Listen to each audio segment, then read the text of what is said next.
Hello, everybody, and welcome back to After Hours with Karsen and Brandon, Lambert, BT Clutch, whatever you prefer. This is episode 6, right? It's episode 6. Okay, I'm losing track now too. You're already bumping the mic with your laptop. Listen, I got important stuff on here. I got you. This is kind of twisted a little. Can I? Yep, Beep. we're just adjusting the mic as we talk. We're very professional. Yes, as you guys know, last week was a 3-hour-long episode. It was with Anthony, and we played Brandon's mind game or whatever it was. So we kind of knew that was going to go off, but I don't think this one definitely won't be as long, and I don't think we'll ever do a 3-hour one again. Maybe, well, never say never. Special occasions. Yeah, special occasions. So last week was Anthony Cap, and tonight we have someone I met through Anthony, one of his very good friends. We'll get to him in a second, but once we introduce him, I think we're just gonna. This is one of those episodes we're just gonna wing it and see what happens. Sure, winging it. Now, I'm going to specify some things here. I have not had one single conversation with this man yet. Not just in here. I mean, not like in my life. I haven't even said his name yet. I know, but just Nobody let the knows who it guests is. know Mystery guest. Mr. that Yes. I intentionally didn't start any conversations because I wanted to come in blind, as they say. So I know nothing about him. He works with Karsen, and he's friends with Anthony, so that should say. We're gonna do it. You know. All right, this is After Hours, episode 6 with Karsen and Brandon. Okay, Bryce, welcome. Thanks for having me, guys. It's good to be here. See it in real time now. So, I met Bryce. I got to join in on his interview here for Three Rivers Karting Entertainment Park. He is an employee here, if that was not specified. Yes, he is one of the team members here. It was the first and only interview I joined in on. I don't know why I was there to begin with. I think I was curious because I wanted to meet him because I was like, oh, it's Anthony's friend, stuff like that. So yeah, that's how we met, and then we became good friends by working together, and it's been, what, a year and a half now? Yeah, a little bit over by this point, yeah. Yeah. It's been a while. So now I don't even, associate him with as Anthony's friend. I'm just like, oh yeah, Bryce is my friend now too. But yeah. So, going back to your interview, you had some background in entertainment that kind of helped you with the job and, the feels, the things you got to deal with. Yeah, a little bit. You worked at a laser tag place, right? I did, yeah. Extreme Laser Storm. Over up in Robinson Township. Oh, okay. And it's not there anymore, right? No, yeah. Now it's I think it's like a massage or like a gym thing. I don't know. What a switch up. So, what all was there besides laser tag? Really, that was the main thing. We had like an arcade, pretty tiny one though. It was like the front door. You walked in, and it was just kind of like a hallway of arcade machines. It wasn't even like a full room, kind of like 3 arcades. I got you. So it's kind of depressing. But it's still it obviously closed down, but I still think it was it was a decently ran place. We still got a pretty good amount of parties and stuff like that. Yeah. I just think it was just kind of unlucky in terms of, I don't know. Did it close during the pandemic? No, it closed actually before that because it was Yikes. Yeah, so it might not have. Who knows? I don't know the finance. I had no access to the records, unfortunately. But yeah, no, I started there. It was my sophomore year of high school, so that's one of my first jobs I ever had. So this place specialized in laser tag. Yeah, you could say that. They advertise themselves as that. Was it one gigantic laser tag arena? Did they have multiple or? No, it was one single arena. No, it was kind of scuffed. I'm not gonna lie. To you guys. Basically, it was kind of divided down the middle, and you couldn't cross over. It was split between 2 teams, so you had to stay on your side if you're on your team, right? That's kind of whack. So it was just cover shooting. No wonder it didn't last.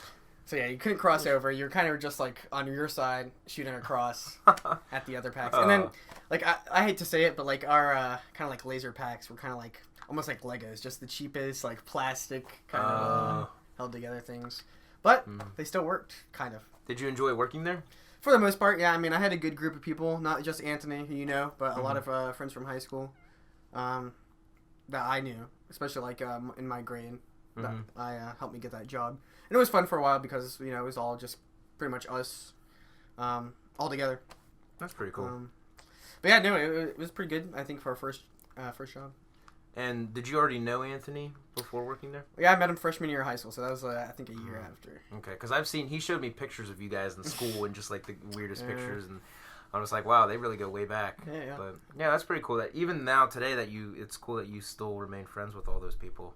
Yeah, I mean, not quite as much as like Anthony's probably one of my best friends now, but like I never kept up as much as I should have, with some of those guys. But yeah, I feel like I've faded with most of my all of childhood friends. My former like workplaces. Anytime I leave there, I just stay in the group chat for like ever. So I was in like my Zoomies group chat for like a year. Until the DM was finally like, I'm sick of this guy. And then Daryl kicked me out of your group chat immediately. I was gonna say, we don't keep people around in ours. I was like barely even out the door of my final shift, and he kicked me out of the group chat. So it was a fun group chat, though. I'll tell you what. Yeah, it's sarcasm. They didn't say anything. I don't know. I do remember once during I don't know, whenever I worked here. Whatever year that may be. I remember 2021 to 2022. I'm glad you remember that, because I don't. I remember a lot of useless things. Yeah, but I remember one time I'm working, and I think it was, I don't know, somebody was sick. I think it was Ryan. And then I started to get a little sick, and I was like, oh no. So I did an at-home COVID test. Right, because that was still in the COVID era, kind of. And I was positive.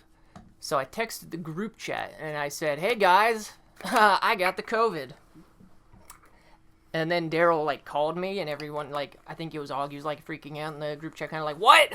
And then Daryl's calling me, and I was like, yeah, I probably should have just called him directly about this one. You gotta just send everyone in a frenzy. Oh my god, what do we do? An epidemic. Yeah. Yeah, I guess he said like Augie kind of worked up about stuff like that and freaked out a little bit, and I'm like, wait, was this around Christmas time? Yeah, probably. Yeah. I think I remember this, because then we made a private group chat separate. It was just few of us, and we were like, damn man, like this really blew up, like, Yeah, so I remember that. Yeah. That's just my story though. Back to yeah. The man of the hour. You knew Anthony. So their whole friend group. Well, I've met most of their friend group. Eric, there's a guy named Eric who's also you're friends with. He worked here at 3 Arcades as a cook. Yeah, he was a chef. So Anthony got him through the door. I got to meet him. And then I had the honor of being invited to Anthony's birthday party. Oh, God. Showed up late with Lexi because we had to finish our shifts here, and Bryce was already there. And we got in and we got exposed to the whole group, so they were all there. Yeah, there was a decent amount of people there. And what was that game we played? I can't remember. I think it might have been Jackbox with the phones. That's it, yep, where you put your own thing in the... Have you ever played Jackbox? I see people on Twitch playing a game called Okay, Jackbox. Is that the same thing? Yeah, it's just like kind of mini games, like prompts that you do with your friends, stuff like that. Yeah. So that was pretty fun. That was an experience. It's a good game. Yeah. game. That was a fun time. Yeah. There was one Bryce story I wanted to bring up. I have very fond memories of this. I think it just crossed 1 year since we did this. But have you seen the movie Alien Romulus? Yeah. I've never even heard of this. Okay. So... But you know the movie's Aliens, right? Aliens. Is it part of the Alien saga? Yeah. Yeah. The actual... Okay. Yeah, it's one that came out last year. They're still making movies? Oh, yeah. Yeah. Show just came out. Yeah, a show just came out too, Alien Earth, too. Apparently it's pretty good. Didn't they have a video game, too, or something? Or am I thinking of something else? There was one, like, in 2014. Okay. That sounds like an older... So... part of that saga, though. Gotcha. So, before we went to see this movie, we stopped at Spirit Halloween just to check things out. We wanted to buy a few things for Karts in the Dark. And Spirit Halloween where? In Robinson, in the Sears building, where... They got a nice one? No. No. It was kind of... those are pop-up stores, so it's kind of in the back. And it's like, it's in the small part of Sears, so it's like not even half the building, and it's cut off by like a curtain. Oh, that's whack. And Spirit Halloweens get so rated so fast. Yeah. Like, there was like, it was a mess in there, and like people were already sold shit out and stuff.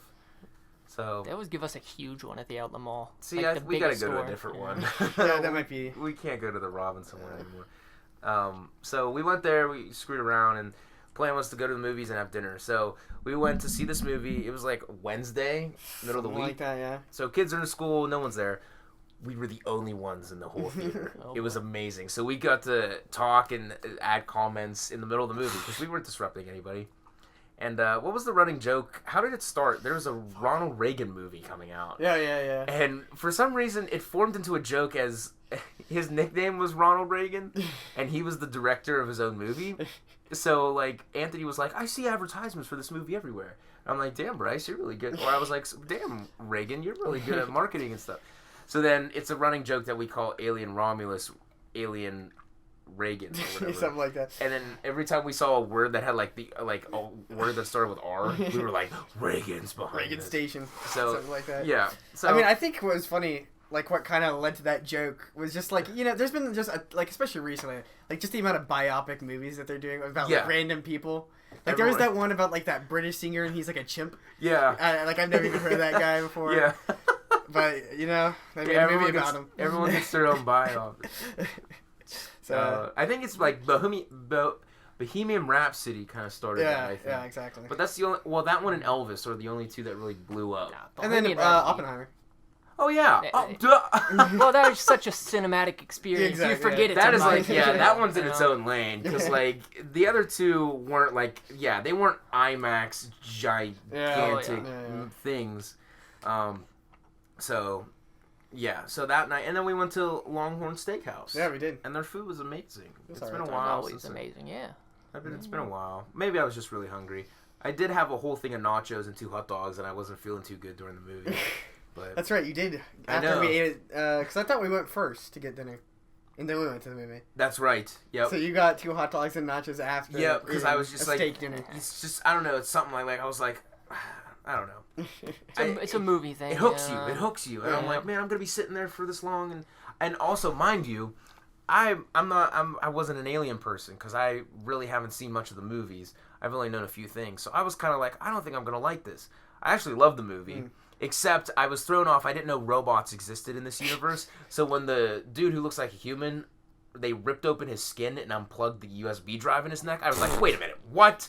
And I was able to say, like almost like I don't know, like almost like, I hate to say this, but like an autistic robot almost He at the was. beginning, right? yeah. Yeah. And And- then they like changed him like halfway through the movie. Yeah, and he was took like this. his friend took the chip out of his neck. Yeah, there's another android because I think Yeah. the other android was from like the first movie. It was like the original because they CGI'd his face because I think the actor's dead. Yes, I did learn that. Yeah. So Brandon, the whole time it's just a normal actor, and then out of nowhere they pop the thing out, and I'm like, wait a minute, what? And I said that because you were able to do that, and then they both lean over and they're like, oh yeah, robots exist. So I'm like, well, that would have been great to know because that just like took me by surprise. Wait, no, wasn't he like bleeding white? And you're like, wait. Oh yeah. I'm like, wait a minute, what? And then they popped open his neck and took the USB and like switched his thing out. man. So then once I knew that, then I was pretty on board for everything else. I mean, yeah, I like you can go back and I think because those movies are held in such high regard. The classic Alien, Aliens. They're a little outdated now, obviously, because I think first one came out like 78, 77 around there. And it was obviously cutting edge for its time. But like I still do love that series just so much. Just I like the kind of vibes. It was a really good movie. It's basically it's a horror movie on a spaceship. They entered a ship that was abandoned. They shouldn't have been in there, and then they had to escape the alien inside. Yeah, pretty simple premise. There's like a human alien at the end. Remember that thing? I remember that. Oh, the ending got weird. Yeah, it was pretty weird. Because like we're just rehashing this entire movie right now. But yeah, like there was one lady who was pregnant.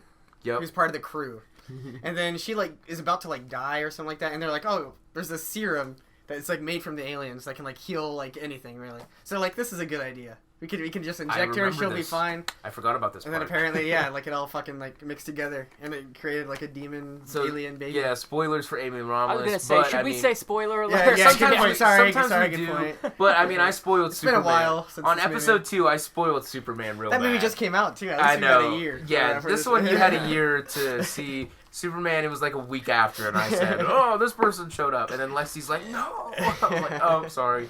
Unless you're like me and had no plans to see it and didn't care. Yeah, I'm kind of in that Yeah, same it's boat. just, But I'll probably yeah. watch it if it comes out on streaming. Yeah. Just one of those movies where I don't know if I really am that invested to pay money for it. I watched there was a free 1-hour documentary they posted about the making of Superman. And that About alone, the most recent one. yeah. Oh, okay. And it was so weird how they did it because it was unlisted. It was an unlisted video on YouTube. So I think like an intern like wasn't supposed to post it correct. So it was kind of weird, but it was a great documentary. I watched it when I was at the beach. It was great. How did you Yeah, gain? didn't you? Sorry. No, I was just gonna ask how'd you gain access to that then? It blew up on social media and people were like posting clips. I was like, okay. where is this? And I searched Warner Brothers and I'm like, it's not coming up. And then there was a Variety article. It was like talking about it and it had the link and it took me right to it. So it's on YouTube. I'm pretty sure it's probably public now. Well, didn't you have a friend who worked on that movie? Right? Yeah, my friend Dom. he was only there for the Cleveland filming stuff. Gotcha. Because it was just like, oh, Superman's coming to Cleveland. Who in the area can work it? And he was we're an hour away from Cleveland? Not even, kind of. Something like that. So he was only there for the city, all the city shots. Every time you see Metropolis and they're on the street, so that's Cleveland. Metropolis is Cleveland. That's all I didn't Cleveland. know. He shared a Facebook post recently where someone took a picture. They printed out a picture of the shot from the movie and they took it in real life and they put it up against like the actual location so you can go and visit. Oh, that's cool. And they filmed in like the historic train station and everything. It's like a Gotham and Steel Knight. Or Pretty much. Dark Knight Rises. Sorry. Yeah, same thing what they did with Pittsburgh. Yeah. That was pretty cool. That's the thing with the DC movies because their cities aren't real. Yeah. So they have to film in real cities. Like what the Dark Knight combined did like Chicago, Pittsburgh, and New York into I just remember they did Pittsburgh, they did Heinz Field because they had all the Steelers on the field. Oh, yeah, where classic. And they all like fell and died except Yeah. for Heinz Ward. Yeah. He was the only one who lived. But he got a touchdown. Yeah, he though, did. Oh, it's so Can you hilarious. imagine that? You walk into your end zone, you look behind you, your team's gone, dude. Just in the ground. What a awesome thing to have in his career though. Yeah. It's like, hey man, I was the one who lived in the Dark Knight. Yeah, even bro. all my teammates are dead. Dude, I actually do want like a short movie, like a short film about like the NFL and the Batman universe, like the DC universe. Dude. Do you know how cool that would be? Yeah. That team. What was their name in the movie? The Gotham something. Yeah, Oh that's some of their own gosh, name. I don't. Dude, that could be like a TV show. Yeah, dude. Metropolis would have their own. Like, dude, that'd be so cool. Did you see Jordan Peele is making a football horror movie? Oh, him. Yeah. Yeah. I did. I don't know how I feel about that one. I could see you going to see that one. I think I'm interested. I'm interested because it's Jordan Peele. That, and also I think it's a cool concept. Like, just because you don't really see like sports and then horror movies clash. Jordan Peele is really good. Have you seen the trailer? I have. I like it. It's weird. It is weird. And also, I've never. It's like culty almost. Yeah, exactly. Yeah, I never thought I'd live to see the day that Marlon Wayans is playing the evil villain in a horror movie. So that is another thing drawing me in. But, you guys want to know? I have a funny Jordan Peele story. Oh yeah. So you know his 3 movies he directed were Get Out, Us, and Nope. Yep. Have you seen all those? I've seen. You probably I've not seen Us, but I've seen Nope. I've seen Get Out. So Nope came out in the summer of 2022. It was like a few weeks after Craig came back to be the full-time general manager. So because I sucked at my job here. Right, but you weren't supposed to be. Anyways, yes, we always bring that up for some reason. it's just funny to mention it. So he went on a date, took his girlfriend to go see it, and he came back and went on a tangent in my office. He was like, "Oh my god, dude." He absolutely hated the movie. Absolutely hated it. Really? See, I was gonna say, I feel like that's Jordan Peele's most kind of split movie. You either love it or you hate it. Yes, I too was. I wasn't like livid like he was, but I was not a fan of it. Really? When you put it against, I love Us and I love Get Out. This one's different. And See, I liked it. Actually, you did. You liked Nope. I think Get Out's better. But Really? I did like Nope. I haven't seen Us, so I can't speak on that. I like Nope just because on it, like, there's some weird stuff. I wouldn't say it's quite a horror film. It's not really scary. Yeah. Like, there's some tense moments. And it's more like kind of weird, kind of creepy. Because, like, what's his name? Steven Yeun's character, where he's like that car salesman. Yeah. Like, that was kind of weird. And then, like, that whole chimp thing with the show. Yeah. Like, that was pretty weird. But I did really like the alien design. Yeah. Like, that, it was pretty cool. I like that concept of, like, an alien creature, like a wild animal alien, instead of, like, a civilization coming down. Yeah, it was like, it was treated like, kind of like Jaws, like it was an animal. Yeah. You didn't see it at first. That's going to be interesting. Next time Craig's here, we're going to have a talk, because Craig is he's going to fight you, because also, I think the commentary went over his head, because I was like, yeah, I kind of got it, but then I had to watch a video essay about it, and that alone made him mad. He's like, yeah, if I have to watch a fucking 30-minute YouTube video after the movie I paid for, I don't want to do that. And I was like, okay, calm down. And see, that's fair, I guess. But at the same time, it's like, but I mean, I feel it's a subjective thing. You can draw your own conclusions from what movies are supposed to mean. Yeah. If you watch a big long video about the movie afterwards, you either loved it or you hated Exactly. it. Yeah. You're willing to commit that much time to talk about the movie more. I do it because I love it, though. Yeah, I do it a lot, too, and stuff like that. Also, I follow a lot of critics on YouTube, so I'm always curious to see what they thought of the movie that I just saw. So, and I don't watch it before the movie because I don't want their judgment kind of shadowing mine. Okay. So I always wait until after I see the movie. Yeah. So is Craig's hatred for this movie why you went with the inspiration to make that Green Man video based on Nope? You based it on Nope. I didn't know that. Yeah, remember because it's like yup, nope. Yeah, It's I like, made a joke video, a parody video here. It was yup.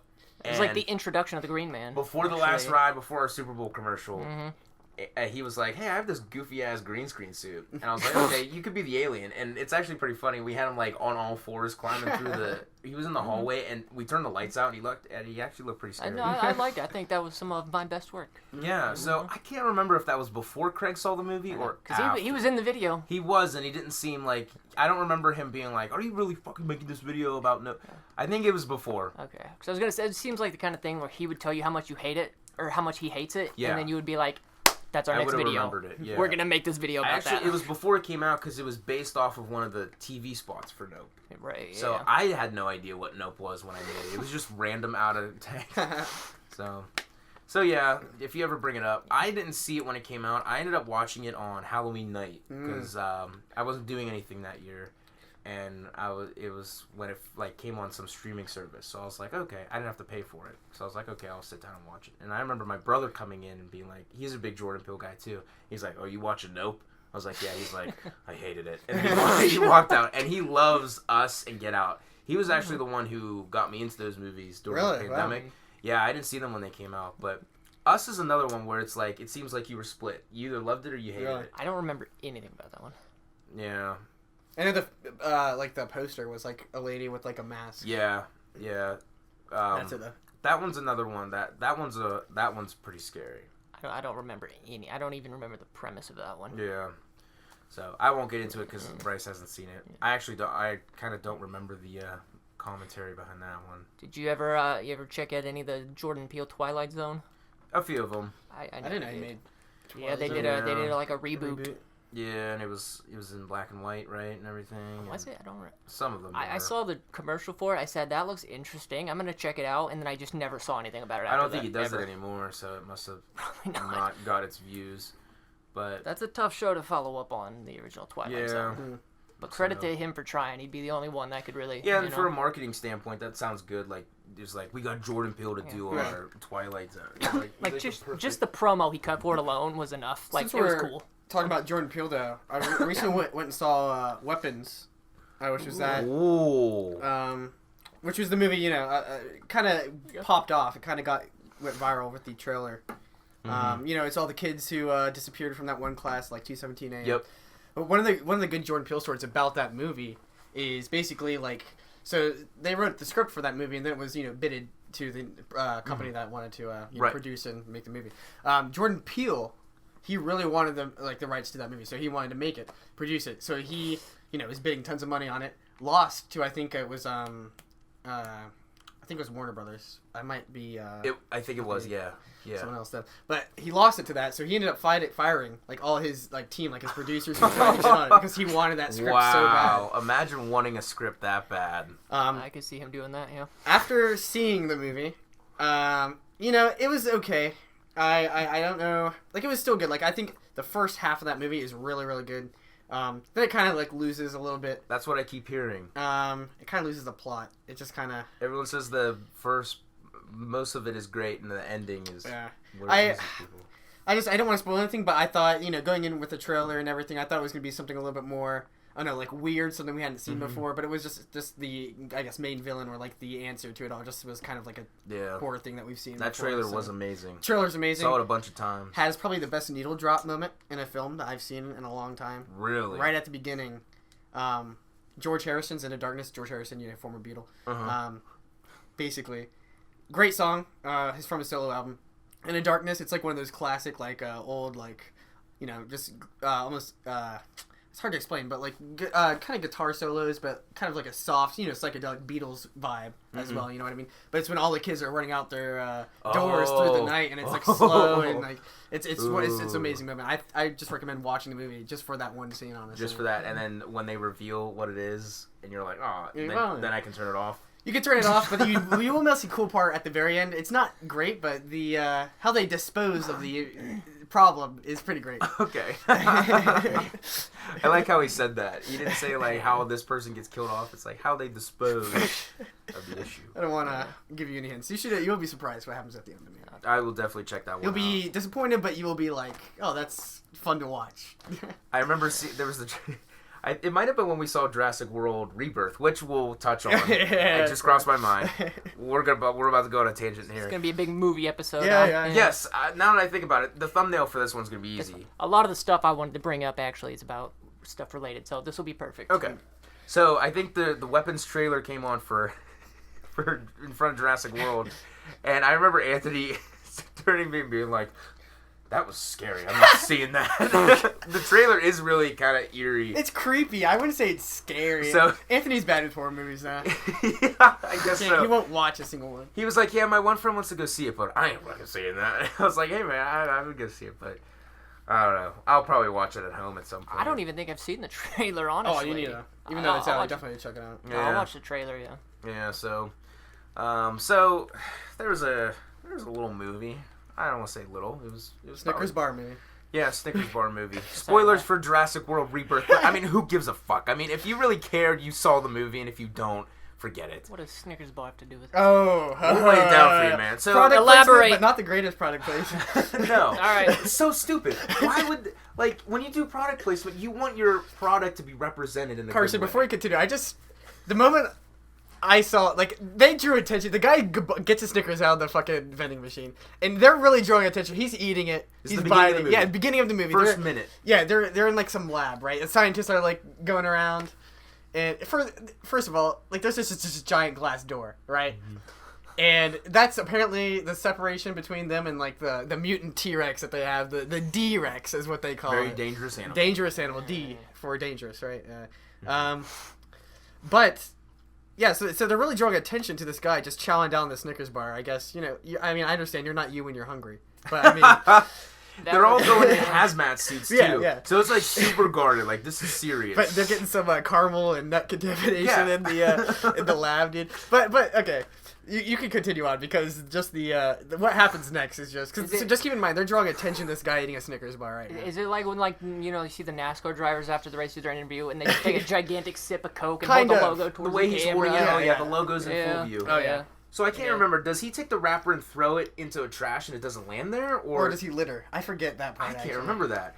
But somehow, or, blows out of his pocket or something. Yeah, it lands on the floor and we're following the Snickers bar. It's really drawing attention. It follows. And you're like, okay, the Snicker bar is gonna do something. And you know the golden ticket from the Polar Express when it's fucking flying through the snow and stuff like that. Yep. So, it was straight up this.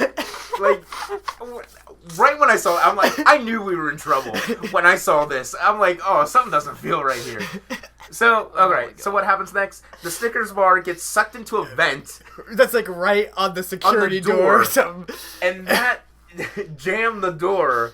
So then, all of a sudden, alarms start going off. Yeah, and it short circuits the door somehow. I get. First of all, I don't know what they're putting in these Snickers bar now. It's laced with titanium, the strength. It's what? That door, considering the size of the T-Rex, right? That door had to withstand 50,000 pressure pounds, you know what I mean? But no, it can't withstand that little strap of that Snicker bar there. It was so weird. And then it short circuits. I don't know, there's an EMP in that Snicker bar. Electricity starts going on. And then they start running through the fog, and they're like, evacuate! And we're like, what? And then they're like, the T-Rex is coming. And they run through that little glass, or glass door, just straight into the lab. That's right. There's no protection. Wait, hold on. Do you remember that one security guard who's standing on the other side? Oh, yeah. I don't know what used it. The Jurassic World movies always had a reputation of that, because there's also the first movie with the Indominus Rex. There's that one security guard where they're like, remember they couldn't find it? At least they try to make it seem like it's trying to lure them in. But even then, the security guard, they always make him seem like idiots, because he takes the biggest bite of a sandwich, and he's like, I don't see anything. They're like, it's not there. He's like, what? But then they also have the best deaths, because he got eaten. Yeah, he was sitting in front of the truck, and the truck gets smacked. And he gets chomped. But then the Snickers guy, he gets the emergency the door closes, yeah. Yes. It's the blast shield. But he's the one who gets left in the cage by accident. And he's like, let me in. And the lady who's actually smart, she's like, I can't do that because it's already behind him. Yeah, dude. So he actually had a pretty emotional scene. He sold his acting 2 cents. Like his 2-minute scene, he sold it. Because he was, like, begging. He's like, please, open the door. And then it grabs him and it eats. Yeah. It gets if nothing else, he'll get signed to do a lot of commercials and marketing and advertising. So the whole tangent of this movie gets set off because of that Snickers bar going into the thing. So once we saw that, we were in trouble. But that's not the only product placement. They go into an abandoned gas station that's on the island, a convenience store. So he's stepping over Ruffles and Dr. Dr. Pepper was the big one. The dinosaur steps on a bunch of Dr. Pepper bottles, and it's like, but that's the thing. I know this with Apple. Apple, if you want to put Apple product placement in the movie, they have a rule: the villains cannot use their products. And same with Amazing Spider-Man, the movies, Sony products everywhere except for the bad guys. So I'm surprised that Snickers would agree. Yeah. Hey, we caused this. Like, their product is the villain. I guess they probably would have thought, like, oh, yeah, it's funny. It's a Jurassic World movie. It's funny. I just find it weird that they would do, like, the villain can't... What am I going to do? See him be like, I'm never using Apple again. Dr. Doom uses Apple? Wait, hold on. Apple is on Thanos' side? Like, come on. I know. Like, Thanos whips out his iPad. So, do you guys see that movie Knives Out? The first one? Yeah. Yes, yeah. So the director... Rian Johnson, he's the one who told me about this because he was like breaking down one of his scenes, and he goes, I shouldn't say this because this is going to nail me for my next who done it, because whoever's not using an Apple phone is obviously the villain, but I think he just didn't go with it. So he's the one who said that in a video one time, and I was like, interesting. So I thought you meant he said that to you personally. No. That'd be cool. No. But, yeah, when you think about it, when product placement's in the movie, it's usually just in the background. Or... But you know what's funny is, like, I don't know, like, going back to Jurassic World, like, the 2015 one, I kind of think the product placement was kind of smart and kind of deeper. Yeah. Because the whole point of that movie is, all these animals, they're being corporatized, they're all being, the Indominus brought to you by Verizon. Like, I remember that line. Yes, so, I remember that. And that's the whole point, is it's like, okay, this is not right, obviously. Yeah. It's a critique of that. But then you have the next movies that's just like, yeah, who cares about that? Yeah, it's all, because the first one, the park's open. You see, like, there's a Jimmy Buffett. Yeah, in the Margaritaville, dude. Yeah, Margaritaville in the amusement park. So it makes sense. But then, after them, once the park's closed again, then it's kind of like, then it gets in your face again. Yeah. But I don't remember the product placement being too bad in the other two. The one with the mansion and the... I'm going to be honest, I don't remember anything about Dominion. And then the mansion, the only thing I remember is that they have, like, a clone of a girl. Yeah. Oh, God, you remember that. In the Indoraptor. Yeah. I just remember that because that was just the most batshit crazy, off the wall for a Jurassic Park movie. It's like, all right, I get clones, dinosaurs, but we're just going full on into cloning humans and stuff now. Which, and also, I just want to bring back to Jurassic World Rebirth. Like, so, the main plot of that movie was they were trying to cure heart disease because of dinosaurs. Like, that was the whole plot. And it was straight up a video game level. So they need to get, like, the 4 biggest dinosaurs of, like, the different types, like Earth, Fire, Water, Flying type. They need to get their samples, so they need to get their blood or whatever. And then, for some reason, like, their third one, the flying dinosaur, they just get it from an egg, so they just completely retcon that entire point. So. This wasn't a video game level. It was the side level that you never want to do, but you have to do it to keep going in the story. So you're kind of like, so when the dude's like, you have to go to every single one, and you're like, you gotta collect them. It's a fetch quest. Yeah, it's like, come on, man, I don't want to fight. So imagine sitting in the theater and we're like, a fetch quest that I'm not even This is the plot, man. Come on. And the obvious people die. Well, actually, I was gonna say, Jurassic World Rebirth had some of the, like, longest extra characters who lasted quite a while. They did last long, but I still knew they were going to die. I was like, wow, they're really drawing this character out. But the ones who you know aren't going to die, it's completely obvious. Anthony thought they were going to kill the boyfriend in the family. They should have. I knew they should have. I knew right away no one in that family was going to get killed. So I hated that family, though. No offense to those actors, but the writing department it's not your fault. Did not do too great for you guys. So... I knew this going in, but it was really prominent when you saw the movie. This was just churned out. This was corporate slop to keep, like, the Universal rides relevant. another few years, and then they'll Yep. do the same thing in another 5 years, because this thing almost did it hit $1 billion? I think so. Because we were talking about that. It made more than Superman and Fantastic Four and F1 all combined. And you know what? They wrote themselves into a hole again because they're like, dinosaurs can't survive outside the tropics Yep. now. They're all dead. Because they was Yep. released into the world. The whole point, Jurassic World now was like, okay, so dinosaurs are now in normal life. You know, it's a normal everyday occurrence. You're going to see a dinosaur. Jurassic World Rebirth, they're all dead except for a couple islands. So we're just back where we started. Are you lost right now? I'm following surprisingly well, I think. Okay, because he's talking about like I'm getting the whole plot, I think, from you guys. So. Yeah, so that's spoilers for Jurassic World Rebirth. all of them basically, because You have now seen the movie. yeah. Watching Oh this. yeah, You don't need to watch it. corporate slop. When he said they wrote themselves into a hole, they did, and they didn't like set up a sequel or anything. It just ended. Like the credits just started, and we all just looked at each other like. So, I'm sitting in the middle. Bryce is on my left, and Anthony's on my right, and they're both like saying like funny comments, and they're pointing out how stupid the movie is. I remember normally I add my comments too, and I laugh with them. I think I was so pissed off with the movie, and the reason I'm looking You were up, silent for a while. I was silent most of it. The reason I'm looking up like this is because our seats were pretty close. Oh, yeah. So I'm sitting there watching bleed. this thing unfold, and I was like so emotional. Like Bryce would say something so funny, and I just kind of like was like, I did that. I don't know if it was that funny. I think I was so mad at what was unfolding in front of me, and then after it ended, we all just kind of looked at each other. It's like, so what did you think of that? And then during the whole credits, we just talked shit. And then the next Monday, we were all working the track together, and I think it was you, Bryce. We all just came to the conclusion that it was a bad movie, and you were like, yeah, straight up. I think if you like that movie, you're on crack. Because like it is just not a good movie. I could just picture your face in the theater, just looking up with that like Oh, half yeah. like what. I remember oh my God. very clearly, like, we're like 45 minutes into the movie, and like nothing has happened. Like they're like on a boat for like the first 40 minutes. Yeah. And there's The pacing. they're just like talking about nothing, like literally nothing.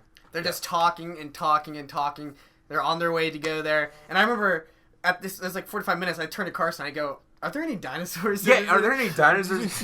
So 2 more things I want to add. So Brandon, have you seen the first Jurassic Park? Oh, it's so long. I don't. So I can it's remember easy. much. You have your exposition in the middle. You get to the island, and then the island ensues, and you go home. This one was character development and stuff, and then on the boat to the island. We were on the boat for the longest time, and there was an action scene with the family in another boat, which wasn't That's that right. exciting. And it was like, we were almost an hour in, and they weren't at the island yet. Yeah. And it was like, what the fuck? And then my last thing was, you could tell this was a little lower budget than all the other ones. But like, something weird that they did was like, the dinosaurs were like awkwardly in the background, not in focus. Yeah, the Velociraptors, dude. The- Oh my God. The raptor was in it for 2 seconds, and it was the dude waking up in the middle of the night taking a piss. And the camera's on him taking a piss. Yeah, they're like blurred out in the background. And you see, like, oh, something's moving in the background. It's and fucking raptors, holy shit. The raptor does its thing. It's like, oh, it's the raptor. And then before it leaps to eat him, a bird swoops in and picks up the raptor and eats the raptor. Yeah. And that's it. That's the raptor seed right Yeah, there. it's played off as like a comedic effect. Like the guy whips around and is like, and then that's the end of the scene. They're in a boat, and they're like, Spinosaurus, they're swimming around, they're going to get us. And they're like, we need to hurry. And you're like, okay, they're going to attack them. And nothing ever really happens, but you see them splashing around in the back. I'm like, what are they doing? Are they going to try to get them? And then when they get on the beach, there's like the nerdy guy. Yeah, the doctor guy. I like how they tried to write it off. It's like, Yeah. oh, it's like a symbiotic relationship they're hunting together. So stupid. So stupid. Like, don't even try to make these people interested. So they finally get off their crash boat, and they're getting out of the water. And everyone else who's like, oh, not as smart with dinosaurs, the nerd's like, what are you doing? The Spinosaurus, what's the word if they can live like on land? amphibious or something like Amphibious. So they're like, oh, so it's going to be a chase scene. The Spinosaurus are going to come out of the water because they were just chasing them. And then they sit on the beach and they unpack their bags, and you see the Spinosaurus just splashing around in the background. I'm like, well, there's that one lady one you could girl, see because finally. there's some rocks there, right? And they look like rocks. They're not. Yeah. It's not a Spinosaurus. But then it fucking just gets. It starts moving, and it's like, oh, it's one. But again, it's in the background, not in focus. So again, you're like, okay, well, there's a dinosaur in the background. And the craziest thing about that death scene is, again, you don't see the dinosaur. It's like the big box in front of her, and she just like lifts up, and then she gets dragged off. Yeah. Because they have to also keep a PG-13 rating for this, because they want as big an audience as possible. And also less money. They don't have to animate the Spinosaurus. It pans, so when the Spinosaurus stands up and looks at her, it goes like, it opens its mouth, it's like, oh, it's going to eat her, but then you don't see any of it because the camera pans in front of all the bags, and then you see the blood in the water. So it's like, oh my god, dude, like, are we going to see any dinosaurs, like, full frame? So yeah, it was like, it cut corners, it was just corporate slop. I felt dirty after watching it, because I was like, I fell for the Kool-Aid, man, and they got my money. And then there'll be another one in another, like, 3 years just to churn out the franchise again. Yeah. So I'd never go into these movies with, like, high expectations. Not anymore I know for better. me. Well, it's like Fast and Furious at this point. It's just going to be dumb slop until... No offense, Karsen. You're setting yourself up for failure with that franchise. Yeah. Well, Fast and Furious, I was never really a fan of. The second one was so good. Once it has... I don't really remember the originals. The second one, like the OG 1 and 2, like, 1 was... I didn't love it, but it was good. But the second one, just chef's kiss, man. So good. And then after that, I'm like, what is this? I don't know. Maybe I have to go back and rewatch them. I saw the 7th one with the Paul Walker tribute at the end. It's just hilarious to hear. I saw the that 7th one.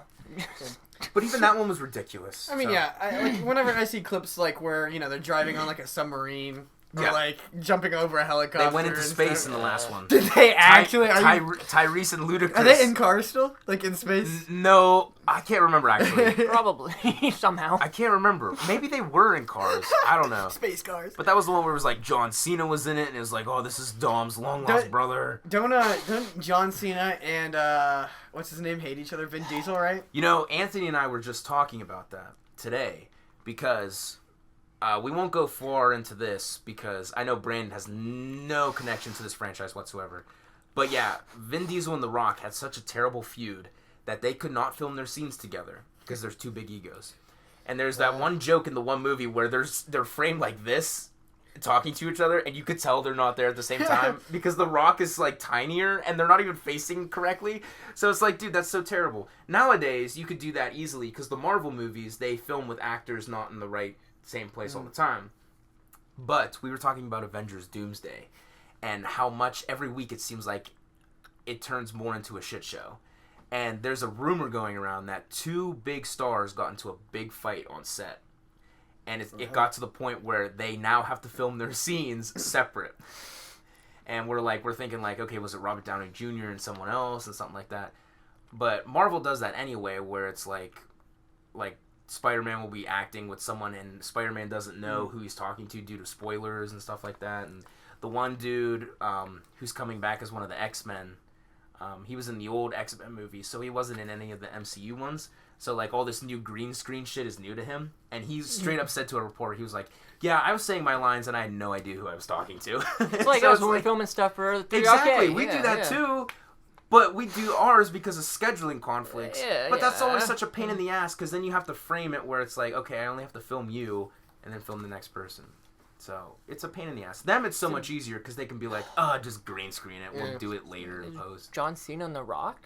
No, Vin Diesel and The Rock. Yeah, because John Cena and The Rock should have a pretty decent relationship. Yeah, I don't know what their relationship is. From their time in the WWE, you know? So, yeah, I think it was The Rock came in to, like, boost the Fast and Furious movies to give it like a boost. Of course. And Vin Diesel was like, I don't want this guy this is my franchise. And then And then he brought John Cena. I'm not gonna lie, like, Vin Diesel has always struck me as that, like, a guy, it's a creepy dude, man. Have you ever seen, like, just like his interviews with, like, reporters, especially women? Yeah. Like, he's a weird dude. He's also I would not be comfortable with him. But also, you gotta think, what else does Vin Diesel have outside of the fans? That's nothing. The Rock's in the Disney movies. He's in all these movies. Vin Diesel, like, Fast and Furious is his thing. Once that stops, he's done. or like he was in The Pacifier. The what? He was also Riddick. Riddick was. He was in X. What's that? XXX Johnny X or whatever. Oh god. But they don't make those. It was like a Mission Impossible movie where he's like a muscle guy. No, his golden age is definitely past. Yeah, it's not like he has like a bunch of franchises. But the Riddick Do you guys remember those movies? I don't Dude, know. I've heard of classic. I know he's in them. Was it like early Vin Diesel when he was younger? Yeah, it was more action-y, more early, where he's more the macho kind of action star. The pacifier. It's sci-fi, like kind of like space and. I don't know any of these movies that you two are saying. No, right the pacifier is a great. It's like a nice 2010. Yeah, the pacifier is a great movie. Family fun classic. You know, he's like a. Is that when he has like the baby? He's a babysitter. But he's like a spy kind of thing. Yeah. Okay, now I just know. remember because like I just remember from that movie like the password to like the laser system was like the dance that they did, and like in order to get through laser, he has to like do like the dance with the kids. I remember that. I don't remember anything else about the movie. I just brought it up because that was just a hilarious thing to remember. God, I'm just gonna Google right now because I haven't seen that poster for the pacifier in years. Oh, he's wearing like a baby carrier on his chest. I see it now. You could just if you looked at the movie of him in it and you didn't know any better, you'd be like, he does not want to be there. He does not look like he wants to be doing this. So it's kind of like when The Rock was in the Tooth Fairy. Do you remember that movie? I think this was even that before movie that. Sucked. It was okay. It had the pacifier or the Tooth Fairy? The Tooth Fairy. The pacifier was before the Tooth Fairy, definitely. That was an old. I just remember The Rock like almost abusing his son in that movie. Yeah, I do remember. I remember vividly. The only thing I remember about that movie is I saw it in theaters and I had to yell at a bunch of hoodlums because they were screaming in the theater. Really? Yeah. The Tooth Fairy. Me, of all people. Actually, I'm trying to watch the pure cinema that's unfolding in front of me. Actually, okay, no, what? Don't laugh at me. Actually, I totally got this wrong. It was actually my friend I was with. He was being a hoodlum and yelling at someone yelled at him. Okay. But I was like, I'm not associated with him. Yeah, I don't see you yelling at strangers. I could see you being like, I don't know. I could see you getting annoyed, but I don't want you. I don't see you creating that confrontation. I'm not yet. Well, no, you're right. I mean, yeah. And for the Tooth Fairy, man, that's a good.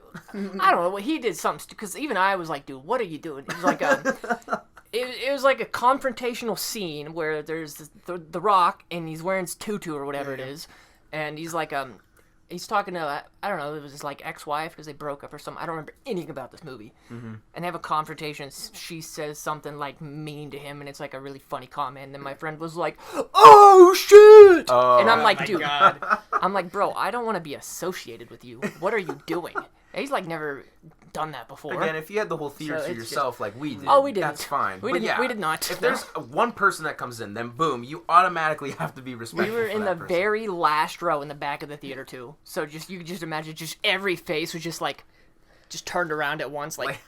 At least And I just ducked. You're not really missing much with the Tooth Fairy. Yeah. And if anything, he was reacting to something like laughing at them, like laughing at a joke is fine. Yeah, but it was one of those intentional. Like you could tell he was trying to get people. Like, dude, shut up. He didn't even do anything to alert me that he's gonna do it. He didn't go like, dude, watch this. I'm gonna do something or anything. He just did it out of nowhere, and I'm like, what the fuck are you doing? Just like, dude. Like it couldn't have been. Like we're only an hour into the movie, man. Jesus. So yeah. So we are. We're 47 minutes in. This is, I guess, this is pretty much a very movie heavy podcast, which is not bad. Well, there's some more I'd like to bring up if movies, if okay. Right? Actually, keep it going. All right. I'm glad that this wasn't like last week, or it would have been all I talked about on our last episode, which obviously we did not have time to talk about anything more. Mm-hmm. The Tuesday after I got home, I did get home Tuesday actually technically because I got home at like 2:30, mm-hmm. But I got home and that Tuesday at work though, the greatest. Let me put it this way: 2 of the greatest TV series that have ever been conceived announced a follow-up. All right, first one. I told you about. I got into Peaky Blinders very quickly. Already finished the entire series and was kind of depressed for about a week. And I'll still go back and watch clips of it and everything. But I was like, wow, I'm never gonna find anything like that again. And then, did you watch Peaky Blinders? I did actually. Oh my Great god, show. dude! Great show. My favorite show of all time, which is a big compliment from me. It's up there. Oh god, it's so good. They announced it's not another series, but it's a movie. Now I don't know. Is there a name for that? You're a movie guy. Is there a name for? It's like a sequel, but it's a sequel to a TV series, but it's kind of like El Camino to Breaking Bad. Is it? I have no idea. Well, yeah, El Camino is actually a full feature-length movie released that finishes Jesse's story after the events of Breaking Bad. Okay, so I guess this is kind of similar to. It's usually the other way around, where a TV show will spin off of a movie. Yeah, right. Yeah, you're right. That's interesting. No, because it's a follow-up. It's I don't know how much info's out there because my friend who got me into Peaky Blinders sent it to me, and it's gonna be on Netflix, of course. But I believe it's called The Immortal Man, and do you remember how the Peaky Blinders series ended? Yeah, a little bit. It's been a while. Okay, because I don't want to spoil it, but that's what we do here. We spoil things. Oh, yeah. It's a very open-ended ending to the series. Extremely open-ended. It left me with a lot of questions, but I'm used to seeing endings like that, so I was like, that's just how it ends. Open to interpretation, I guess. But I love that ending, though. Yeah. So, I loved it, and I had no anticipation of it. Dude, they got me to cry like 3 times in the final scene. I was like, dude, what? But I cried everything, though, so it's cool. I'm quickly going to interject just to give a recommendation to both of you, especially if you love Peaky Blinders. Please I'm do. going to, if Please you watch do. this show, you're going to have an epiphany, Brandon. Please Because do. this is my favorite TV show of all time. Okay. And it is the greatest, and I'm talking about season 1, because it's an anthology series. True Detective. True Detective. It's on HBO right now, especially season 1 with Woody Harrelson and Matthew McConaughey. Oh, what do you... That's say less. Oh, okay. They are the Okay. 2 lead detectives, lead the entire show. 8 straight hours of pure masterpiece of writing, of cinema, of everything. That's one of the longest long takes in a TV show. Oh, It's like okay. 10-minute shot of just a continuous, where they're going through like, it's one of the coolest scenes ever. Dude, they're in like the projects of Louisiana. And they're like, there's a shootout with police, but basically Matthew McConaughey's character, he's in there trying to like play both sides to get this lead on the case. And they're just following through, and he's going through all these houses and the projects, and there's all these different actors going, and it's a long take, dude. And it's all... It is so complex, and it's one of the coolest scenes. Just all the kind of technical stuff that went into actually making that scene work. But if you love like writing a Peaky Blinders, the kind of character kind of exploration that show does, then you're gonna love True Detective season 1, and I definitely recommend, because that's my favorite show of all time. Definitely watch it. I'm just thinking of the duo McConaughey and Harrelson. That's It's that's amazing. a duo right there. It is amazing. What time period is this set in? So it's set. So the show was written and came out in 2011. Okay. But the show is set. Cause it's okay. So it's kind of weird. So there's like not like different timelines, but basically you follow Matthew McConaughey and Woody Harrelson's characters at the beginning of their case, and then like 20 years later when they're older. So it's kind of like they kind of like interject, kind of cut it up in between. Kind of like Oppenheimer, right? Or was that like... No, Oppenheimer's pretty, yeah, it's pretty pretty straight linear. line, yeah. Or it was the different point of views or the perspectives? Yeah, the whole fission fusion With the objective, black and white yeah. Kind of, yeah. It's Okay. framed as like 20 years later, they're calling the 2 lead detectives to talk about their case. So they're talking to these 2 detectives, and they're going back and revisiting like the 1990s actual case, what happened when they were younger and stuff like that. But then it leads all the way into, in the whole like show. It's just a satisfying ending, and all the loose ends get tied up, and like I feel like if people jump ahead in the timeline of a specific show, sometimes you kind of don't really know what to do with those characters, but the Right. show wraps it all together really nicely. So Interesting. Did this show win any awards or anything? oh yes. Yeah. I've heard the name of it many times. I just never actually. Yeah. I didn't even know they were like in it. I didn't. Oh yeah. Because it's HBO. I don't have. That's one of the ones I don't have. yeah. But That's the thing. Chernobyl's on HBO, and I watched that. Great one, though, show. So Mm. I love Chernobyl's Chernobyl. amazing. Yeah. Another kind of off topic, but sure. I've been watching so many like documentaries on like Netflix lately. I just watched the Challenger one, yeah. and then before that I watched the 3 Mile Island one, which is crazy. But yeah, so I'm kind of on that binge now. But yeah, I got a Fukushima one to watch. Like a nice theory, yeah. I've seen the YouTube ones. I haven't seen like the official, the official ones. But I have to get on HBO and add that one to my list. Yeah, though, I mean, 'cause- it's tough because there's so many goddamn streaming services now. Yeah, there is. But I think HBO is probably the one I use the most, just because the quality of shows on there is just amazing, and there are great movies as well. It's just you don't get access to something like Hulu has live TV and stuff like that. So. Like I got YouTube TV for that up there, but I got what do I? I've heard good things about YouTube TV, but Netflix. I don't really.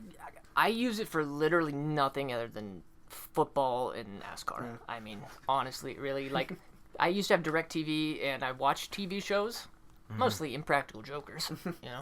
But now I just find like I'm not spending a lot of time watching TV, and if I am, it's like something like Peaky Blinders or something I'm invested in. So I don't really spend a lot of time watching TV.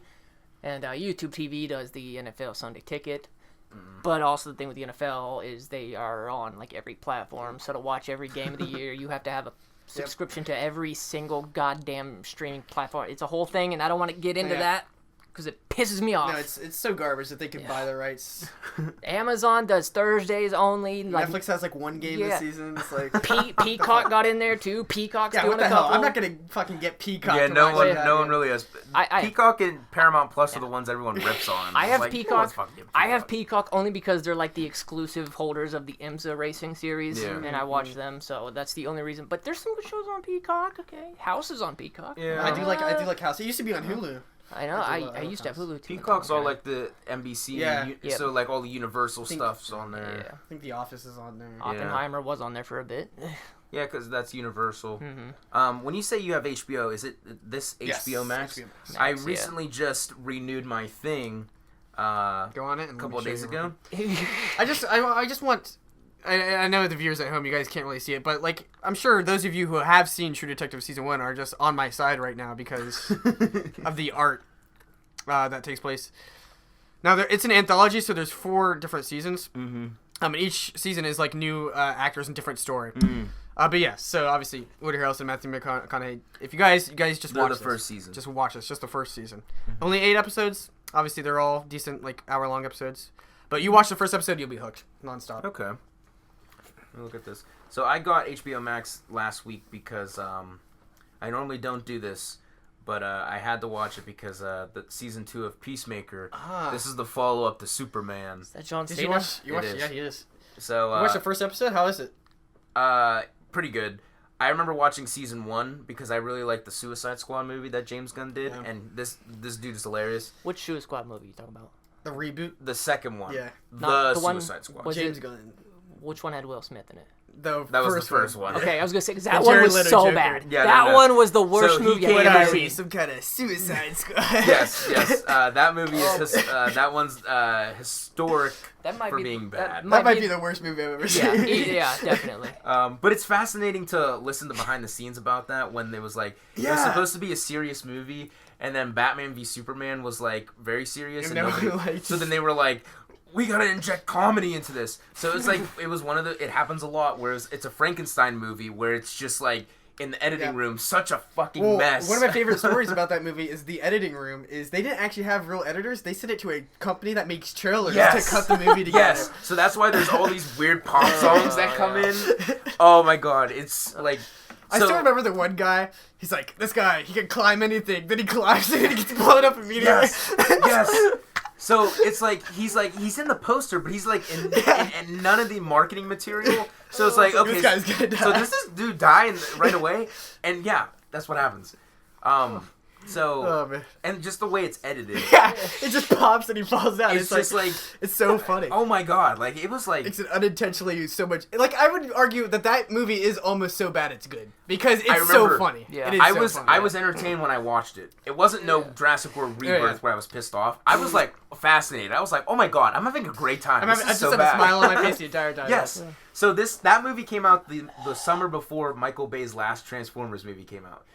And that one took the cake as like the worst edited shit I've ever. It was like, oh my god, have these people ever edited a movie before? I'm lucky I never got that into it. So before I saw that movie, Suicide Squad was the movie where it was like, holy shit, who edited this thing? Because it was like.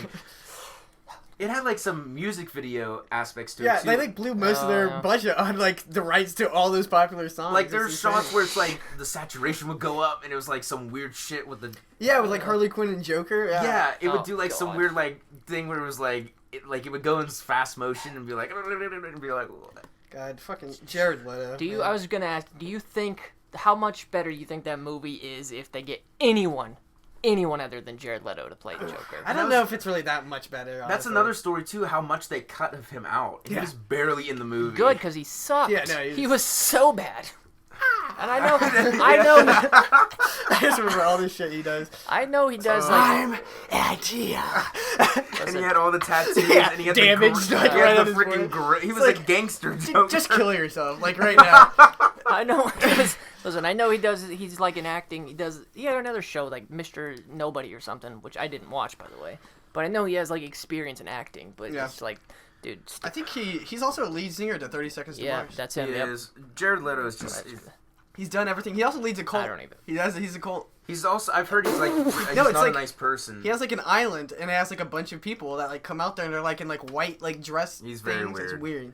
And like his method Good acting, Lord. like sometimes it's cool, but like his method acting. I is, hate that kind of thing. Like I understand where you're coming from, but usually, like when I look at that, even like Christian Bale, like I'm like, come on, dude, you Yeah, don't he's need to kinda do full of that. himself. You know what I mean? I- Like, So Jared Leto, what he shaved his eyebrows, but Yeah. the stories of what he would do on set, he would yeah, like send like stuff to he would send like Margot Robbie a box, and there was like a dead rat in it. It's just like You're not the Joker, Jared. like Snap out of Is that what he was doing? Trying to be like comical like for the. Heath Ledger was like very serious about it. Like he was very quiet on set, and he would get into the. Yeah. But he wasn't like doing shit to mess with people. Well, on also the writers for that movie weren't on cocaine. yeah. I was gonna say, I don't know how much I blame Jared Leto for that movie because I know a lot of that was probably the writing for him. Yeah. He Just came back did not do briefly him for justice. the Snyder cut of Justice League, and he had long hair, but it was just for one scene.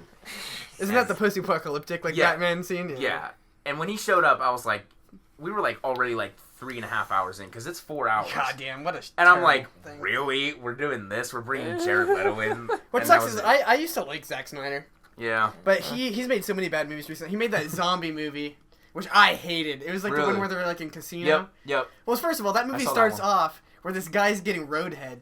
Yep. And they crash into like this jeep, and that starts the entire zombie Crashed apocalypse. into the truck that had the zombies in it, and, and they go into Vegas. So yeah, he was getting his dicks again, like Rebirth. This whole movie happened because some dude was getting his dick sucked. Yeah.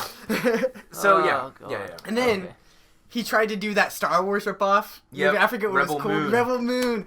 And it was like in Every 3 clip, parts on because I never Netflix. watched it, but every clip I was seeing, I don't know if I've seen a movie that bored me. Yeah. From those, like, it's just like I was almost falling asleep from clips, from like 5-second clips, dude. Yeah, I But don't I know. love 300. I love Watchmen. Yeah. Watchmen is an amazing movie. Yeah. So I I don't don't- know why he fell off so hard. Yeah, so I don't know what's gonna happen with his career now because I think they canceled the rest of the Rebel Yeah, Moon. which they He should. had like a deal where he was gonna do like 5 of them, and he only did 2, and that's it. You haven't heard anything of it Dude, now. that's crazy to attempt to try to do something so similar to a brand, like something as big as Star Wars, Yeah. and think you're just gonna get away Didn't with it it have for like that long. rip-offs? Like there was a rip-off lightsaber. Yeah, I think so. A rip-off. It's like really. How did like, you think you were gonna pull that Yeah. off? I don't know, man. So, Especially with Disney taking over, Yeah, you're yeah. done for. so yeah, now back to Peacemaker. Because of Zack Snyder, the Suicide Squad, Yep, James yep. Gunn redid it all. Mm. So everything so far I've liked. I wasn't a DC person until James Gunn came on. Yeah, I've mostly just been Batman. Yeah. I will So- say, I actually started watching recently, Netflix's The Punisher. It's actually Yeah. on Hulu now, which is the weirdest thing. So that's what I've been watching it on. But before it starts, it's still, Punisher, Netflix. So, but funny. anyway, very good, actually. I really like, what's his name? He's in The Odyssey. Yeah. Joe Berthold. Yeah. Joe Berthold.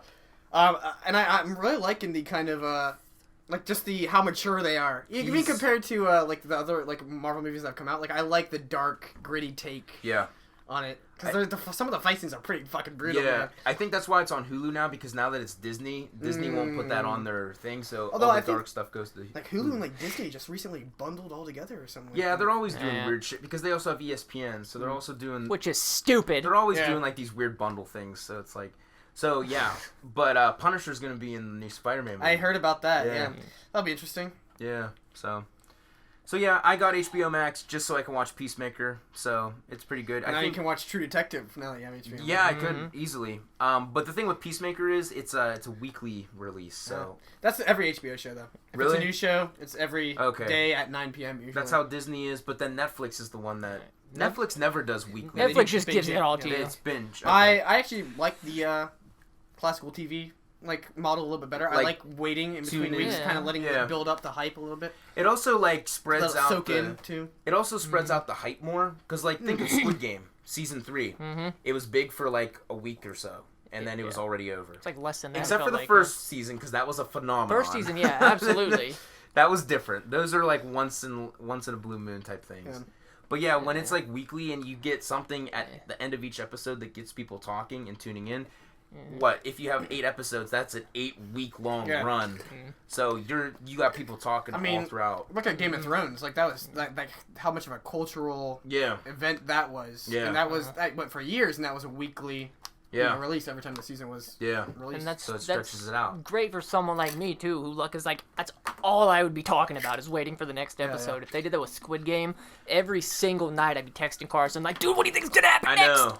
But also, with Netflix, they did it with Squid Game, they're doing it with Stranger Things and Wednesday, where they're doing, like, is it this season 2 in 2 parts, where it's like, they drop it in, like, June, and then it's like, I heard about that, because, the last season of Stranger Things is, like, being released in, like, 3 chunks. Yeah. It's, like Thanksgiving, then like Christmas, then like New Year's. I want to say something like that. Okay, that one's weird. Whereas Squid Game, it was more spread out. Squid Game was December, and then the second part was in June. Technically, because technically season 2 and 3 were supposed to be. I think what they're doing is they're releasing like 3 episodes, then 3 episodes, then they're releasing like the last episode. So yeah, they're trying to spread it out more. So like Wednesday just came out, and then I think the next batch of Wednesday episodes comes out. Which I actually never saw Wednesday. I heard it was. I didn't either. Yeah. But like the first season, it wasn't as big as Squid Game, but it was another phenomenon where like everyone was dressing up as Wednesday. You know, that was actually something I was thinking of earlier. And this isn't just like a nowadays thing. Obviously, like I'm just surprised with how big the Addams Family is, like, especially in the '90s and stuff. Like it's just such a weird thing that a lot of people love. You know. And now it's even bigger than ever before now. Because especially since they really honed in on the character of Wednesday, which is probably the best character to choose. But... Jenna Ortega, I mean, come on. Yeah, Jenna Ortega. I still prefer Emma Myers, but whatever. Yeah. Not saying I don't like Jenna Ortega's fine. Why were her eyebrows shaved? I don't. Why did she show up with her eyebrows? For the premiere. Yeah. It wasn't for the show. It was for the hell. I don't know. Maybe she's doing a role that we don't know about. I was gonna say, did it have anything to do with the show? I didn't watch, so. I don't think so. No. She just. It might have been just to have conversation on the red carpet. Okay. You know. How people wear those. One way to do it. Crazy outfits. Jared Leto would do something like that. Yeah, Jared Leto. He'll do something really freaking crazy. Or Lady Gaga. Difference is just to get people talking. But people make fun of Jared Leto for that. True. Like Lady Gaga and Jenna Ortega. Yeah, they idolize them. They're Jared just Leto, like, oh, that's quirky. Clowns on him. But maybe Jared Leto's like, hey man, as long as I'm in the conversation, he's probably making some money from it. If they stop talking about me, then I'll freak out. He's winning. He's secretly winning. Bad publicity is publicity. And we can't let Jared Leto think win. about internet culture nowadays. That's what most people do. Jared Leto's in your Tron. Is it Anthony that likes the Tron movie coming up, or is that you that? I think it's Anthony. Okay. I saw the original. I was not a huge fan. So he's like, there's a new Tron. I'm not a Tron person, but there's a new Tron movie coming out from Disney, and we see the trailer all the time, and Jared Leto's in it. Honestly, that trailer reminded me of the movie Pixels. Oh, yes. Pixels. Sorry, I forgot about it. That bad Adam. So he gets all excited. I'm like, hey, man, Jared Leto's in it. Man, I don't know. But, because Pixels, it's video games coming into the real world. That's what Tron is. Yeah. No, I know. It starts off with that trailer, like, they're in the Tron universe, it's pretty normal. Then, they're, like, doing, like, the bikes across, like, skyscrapers and, like, things are, like, falling apart. It's like, what's happening? It's just like Pixels, where Kevin James was the president. It's still the funniest thing. Just Kevin James was the president. Also, not to connect it, well, I guess to connect it with Netflix, I think that was the movie that was, like, notorious to being so bad. That's when Adam Sandler movies stopped being theatrically released, and that's when he got the deal with Netflix. And made Uncut Gems, right? Yes, he did that, and now every Adam Sandler movie almost is on Netflix. Yep. What is the most recent Adam Sandler movie? Happy Gilmore 2. Happy Gilmore 2, Oh, they made a second one? It just came out, I mean, Netflix is probably so happy to have him, because he's making bank off of this deal. Oh, yeah, because the commercials, him, the shooter guy are in all the commercials. And all of his buddies are getting Netflix deals, too. So if you see David Spade, Kevin James, they're all getting... They're not as popular because Adam Sandler is pulling out the nostalgic sequels for... We don't need more David Spade. Yeah. Come on. So I don't want any more Kevin James either, man. Yeah, once they made him Sean Payton, I was out. I was out. I'm a Saints fan, so that's actually I was personally offended. They weren't in Happy Gilmore 2. Ladies and gentlemen, start. No, but the NBA player Bogdanovich was in. And that isn't even a movie. No, he's at like the NASCAR like date or something like that. Yeah, he was at the NASCAR race and he got to say. What were you saying? Oh, the NBA player Bogdanovich is in Happy Gilmore too. He plays the guy with the nail in his head, which is hilarious. Does it hold up to the first one? I don't think so, but it probably not. It never I didn't does. enjoy it that much, but a lot of people did. My grandma liked it. I'm not a big... I didn't even think she had a Netflix account. I don't love a lot of the new Adam Sandler stuff. Yeah. What else did he? What are the other like sequels that he pulled out of his ass? Other than Pixels, I don't remember any other recent. Well, he did the 2 Grown-Ups, but that wasn't Netflix. Oh yeah. What the hell did he? I guess it's not good that we can't remember. Well, he did a couple like like just standalone ones. He like did the murder mystery ones. And What? Uncut Gems, obviously. Yeah, that was like with the murder mysteries with the girl from Friends, Oh God, sounds terrible. the blonde chick. I don't know any of them by name except Matthew Perry. Yeah. Oh, he did the Hubie Halloween movie. Did you guys see that one? That's another one where it's like so bad, and it has like all of his friends make cameos and stuff like that. The last Adam Sandler movie, which I don't even know, it's not an Adam Sandler movie, but he's the main character, is when he was the voice of like a turtle in that animated movie. Oh yeah, that was also for Netflix. That was okay. Yeah. Should Adam Sandler He's also be in Hotel Transylvania. Yeah, he was the Dracula guy. Oh, really? Which again, if you look at the cast, Kevin James is in it. Like all of his friends are in it. What's that one you got your finger on again? Sandy Wexler. Sandy Wexler. You remember that one? Yes. You remember that one? Yes, I don't watched think I've that one seen in that one. college. That was like the movie where I was like, oh, he's still trying to do stuff. Yeah. Silent Manager. Yeah. It's a weird. Kevin James is in it. Yep. I don't remember if it was like I didn't love it or hate it, but it was like a different like he's just like a weird old man. Someone you know what I mean? accused me of being an Adam Sandler type because he was like, "You just cast your friends, do you?" And I was like, "Hey, man, if I make it big, like, come on, you guys can eat too. Like, you guys get big paychecks. It's gonna be funny shit. Imagine like Anthony. Like, come on, it's not gonna be like a Citizen Kane deep role. No, it's gonna be a comedy with my friends. Yeah. Like, Listen, Carson, you wouldn't be you without us. exactly. Yeah, exactly. Like, come on. Like, if I were to go off and if I got like this once in a lifetime opportunity, and it's like Transformers or something, you bet your ass Brandon Lambert's gonna voice a Transformer, and it's gonna be a goofy ass fucking one. It's gonna take a lot of convincing. But well, you'll have a I get the pretty gist of what you're big-ass saying. yes. paycheck. No, I get what you're saying. I understand that. Yeah, dude, what you're trying to say. I'll voice like you remember the Transformers 3, like the little scientist robot? The little that's I think he died, but that's what I'm thinking. Like the goofy fucking weird characters, like they're all gonna be my friends. You said I'd be like the one that like pops out of the Mustang, transforms into like cell phones. And Yeah, little he'll be things, like you the know? little like guy. I could probably do that Are you one. gonna continue with the Michael Bay kind of trend of like having some kind of suggestive Transformers, like guns coming out of their groin area, stuff like that? Oh my god. Oh yeah, my Transformers movie would continue the Bayverse. Dude, I just remember because there's that one scene, I forget which it is, but in the kitchen scene. Yes, the kitchen yes, scene like had the wiener. blender has like The blender had a wiener gun. Brandon, Okay. it's Yeah. yeah. It's Michael Bay. Yeah, no, I that was Transformers 2. It's Revenge of the Fallen. That was the movie the horniest movie I've my ever mother seen. almost pulled my brother and I out of that movie. 'Cause It's crazy how horny that movie is. She was like, it actually furious. is. She was furious. She was like, "This is not a kid's movie." Like I remember, like the dogs are like humping, Dogs humping. and then they women. go to college, and then like the parents are all fucking around, and The then mom- that Transformer chick who's like a chick, but she's actually a Transformer. It's like, come on, dude, what's She going has on here? the thing, the tail that scorpion comes- comes out of her ass. and Oh my god. the mom eats pop brownies. And then it's like It was when all over the dad. it was It's when it's like, come on. the icing on the cake for my mom was when they go to the Masonium and John Turturro rips off his pants and He's wearing a thong. he's wearing a thong and the camera's On right in his his ass ass. cheeks, yeah. And then the little wheelie bot starts humping Megan Fox's leg. That was when Yeah. that was when my mom snapped. And We're leaving right now. when they were in Egypt, my dad got really bored and he leaned over and he's like, "Should we leave?" But then my mom was like, "We'll just stick it out to the final battle because you know they're gonna fight at the end." And then we got to the final battle, and then there's Devastator, who is His construction. giant nuts. You know what we're talking about? Kind of. He transforms Climbing into up the like pyramid. a bunch of construction vehicles, and he had 2 wrecking balls. What does John Turturro say? I'm right underneath the enemy scrotum. Enemy scrotum, man. And once again, he's right under the balls. Even like Silas steps off, he's like, I'm right underneath an enemy scrotum. Again, that's another thing. Like John Turturro's I actually love John Turturro in the Transformer movies. He's friends with Michael Bay, so Michael Bay was probably off camera being like, "Say you're right under a scrotum. Come on, it'll be funny." He's like, "All right." There's actually video of them doing like the previs of Devastator, and Michael Bay's at the computer, and he didn't know what wrecking balls were called, and he's standing there at the board with the artist. And he's like, "What are those 2? It'd be pretty funny if he was like real calm. He does like his laugh when he talks. He's like, haha. He's like, it would be funny if what are those 2 like what are those ball things that they used to? He's like, it'd be pretty funny if you had. And he's like pointing in the back, and the artist is just sitting here like, oh my God, I can't believe I'm fucking getting paid for this. But like, it's so funny because the first Transformers movie.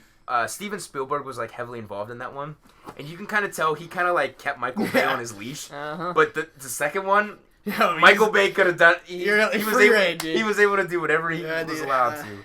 So you know what's funny though is like John Turturro. He's such a good actor because I don't know if you guys have seen The Batman. Yeah, he is great in that. He's movie. great in The Batman. See, I think he's Falcone. He's in The Big Lebowski. Oh yeah, classic. Yeah. I do love that. Do you remember that scene where he's like, "Guys, I went and milked your cows," and he has like the bucket. Yep. And he's like, "Fuck out, we have bull." Classic movie. It was one of my college assignments where we had to pick a.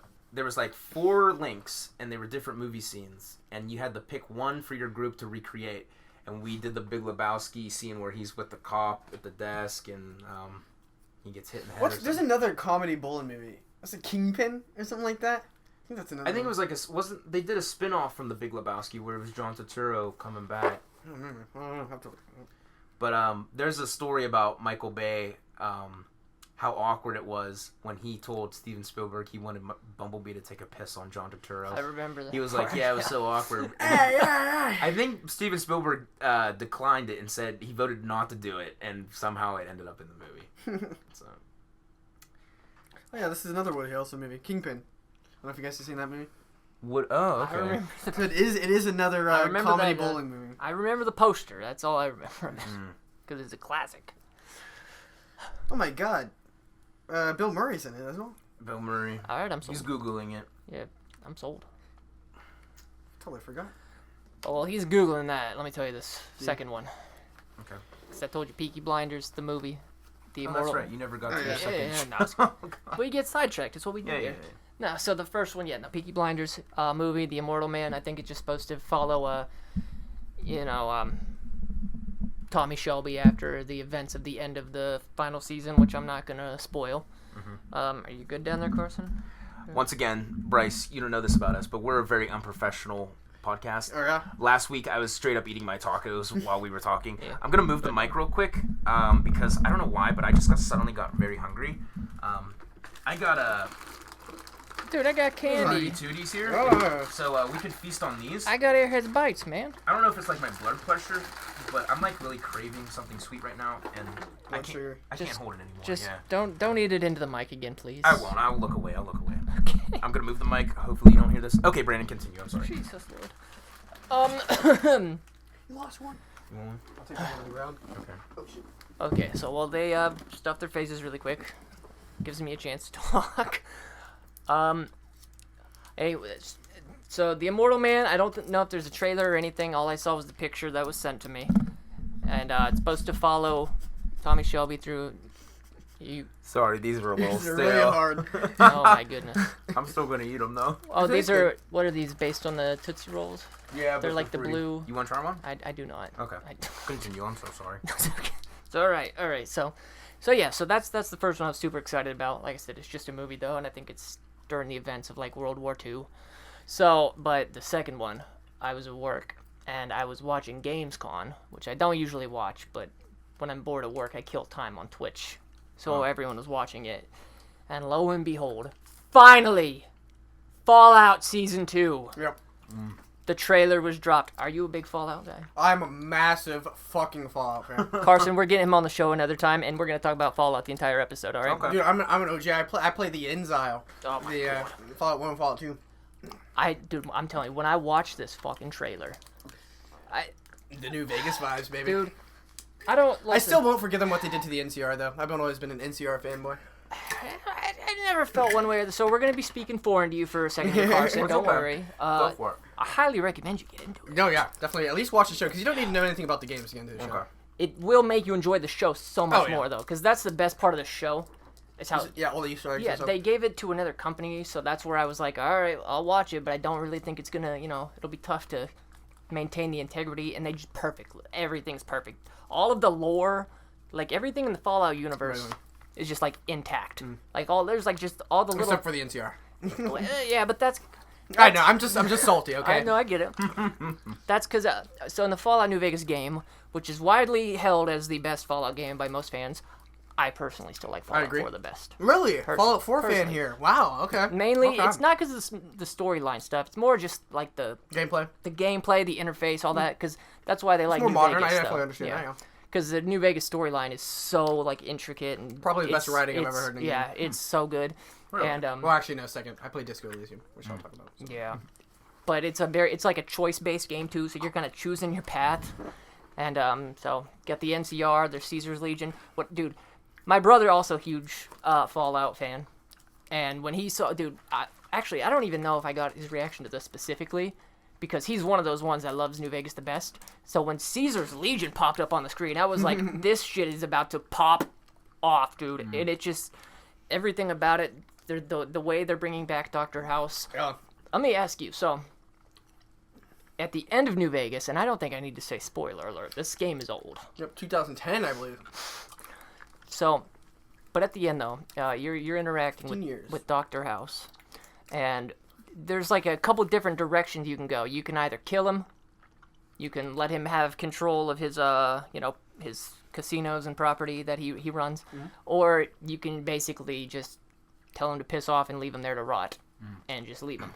So Man's over 200 years old, by the way, Carson, just so you know. yeah, he's a shriveled old body that's in like a cryo chamber. You don't need it. He operates through a computer. His brain is basically in a computer interface. Just so you know, the bombs Okay. fell in 2077. The games take Yep. place in like 21, like Yeah. 22. Let's see. Yeah, Fallout 2 centuries. 4, I think, is 2288. Yeah, something like that. I've been playing Fallout 76 a lot lately because I never did a full playthrough. You know, I try to get into it. I can't. I really like the single player aspect of the Fallout games, but I will say one of the coolest maps. I like exploring Fallout Appalachia. Yeah. I do most of it on single player still because you could still. The quest lines are kind of the same, but they're not like set like the other games, and it is funner when you have a group or friends to play with. But yeah, I never gave it like a fair shot when it came out. I know, it had bad Oh release. god, it was like the buggiest game ever created. But they've kept support up for it. Like, Oh, I yeah. mean, It's fantastic now. Still some bugs here and there, but it's nothing that like. like I say, just one of the best aspects of any Fallout game is just exploring the map, seeing the world, how it is now, all the old buildings. And I really like Appalachia because it's like, it almost feels like it's a Fallout National Park because it's like the wilderness with a mix of obviously Charleston, and there's some cities in there. Oh, yeah. But like, it's just Appalachia.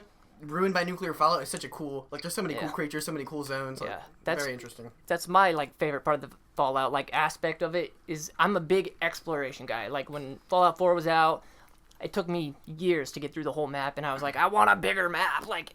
And I did the DLCs, which it's kind of torn on. Everyone also, let me just another off-topic thing here. The 2 DLCs for Fallout 4, did you play them? I played him. Far Harbor and Nuka World. Far Harbor's amazing. Nuka World, See, everybody that I've talked to, like, it says that Far Harbor is far and above better. I personally love Nuka World way more. That's just my opinion. I don't. Wow, okay. To be fair, I really like Lovecraft, and I like the New England, like, kind of a rainy setting, so that's probably what does it a lot for me. I'm a huge H.P. Lovecraft fan. And Call of Cthulhu, and I do- Shadow over Innsmouth, that I kind do love that it was like in like the actual island of Bar Harbor. yeah, it's like Mount Saint fucking Desert Island or something like that. It's an actual place. They're all actual places. And but yeah, I like Nuka World better, mainly just Because, I don't know, maybe because it was more quirky or something. The zone... I don't know. It's fun because, like, I do like each zone of the park. Like, yeah. They're unique. There's different things going on. It's like a real world, like, amusement park. If they were to make an amusement park, Carson would love Nuke World, like, pre-apocalypse, you know? Yeah. But, so, funny story, actually, really quick, too. Because I was just going to keep talking about the map and how I love exploration. I'll keep talking about Fallout for as long as I... Is this going to be the Fallout episode? It's going in the thumbnail. Listen, I'll try to keep it brief, but I want to just talk this last point, I mean, it could and then be. the show, because I just mainly brought up to talk about the show. But I said it in the car, too, because I knew I was going to talk about the show, and I was like, all right, if this fellow we got on tells me that he's a Fallout fan, this might get off the rails. So... And here we are. So, but, so I have I just started the 76 playthrough like a couple months ago, so I'm still like fresh, learning all the new spots, but I have a coworker, right, that I work with. Technically, doesn't really work there anymore. Long story. Well, this is actually part of the story, believe it or not. He's a big outdoors guy. Yeah. At least he says he is. I don't know. So, anyways, he's been working with us for a while. He doesn't like play Fallout or anything, but he comes into work about 2 weeks ago. And he's like the only guy that works there like as much as me. Like gets the same amount of hours. Because I'm assistant manager, he's not, but he's like the guy that's always working. Right. So he comes in one day, and he's looking for our manager Steve, and he's like, well, where's Steve at? I gotta talk to him. And he's like, Steve, I gotta let you know. I gotta put in my 2 weeks notice. And all of us are like, oh, why? And we all know it's probably because he got a better job, because any other job in the universe pays better than my job. And it's not a big corporate company, so I'm not embarrassed to say that on a podcast. But, so we're all thinking he's gonna say he got a better job and be like, good, you deserve a better job. So then he was like, so we were like, all right, so why are you putting your 2 weeks notice in? And he was like, oh no, I didn't get a new job. I'm gonna be gone the next 5 months. I'm hiking the entire Appalachian Trail. Oh, dude. And I was like, That's awesome. I was like, first of all, he's never talked about it. Never talked about planning it. He's not the most.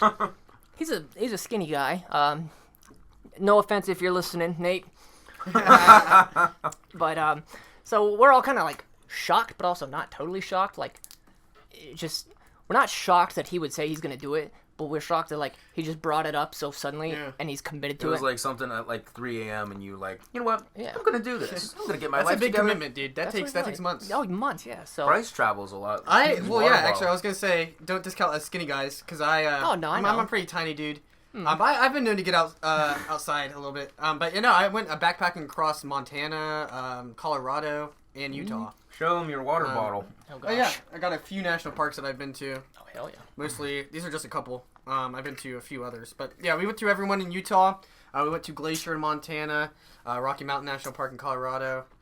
So, I don't know, like, I think every person should do something like that, just kind of go on a road trip, see those places. Oh, dude, Salt Lake City, like the Salt Flat. Oh, it's insane. I lived in Texas for most of my life, but I'd never seen, like, real desert like they have out there, you know what I mean? Oh, yeah. And that was cool. So he says he's going on the Appalachian Trail. We're all shocked, and we're like, all right. He said he's going to start in Maine and in Florida because we're in the middle of summer, and he's going down. Doesn't want to start from Florida because it'll be hot. Makes sense. I'm going to skip this middle part of the story. No, I'm not actually. Hold on.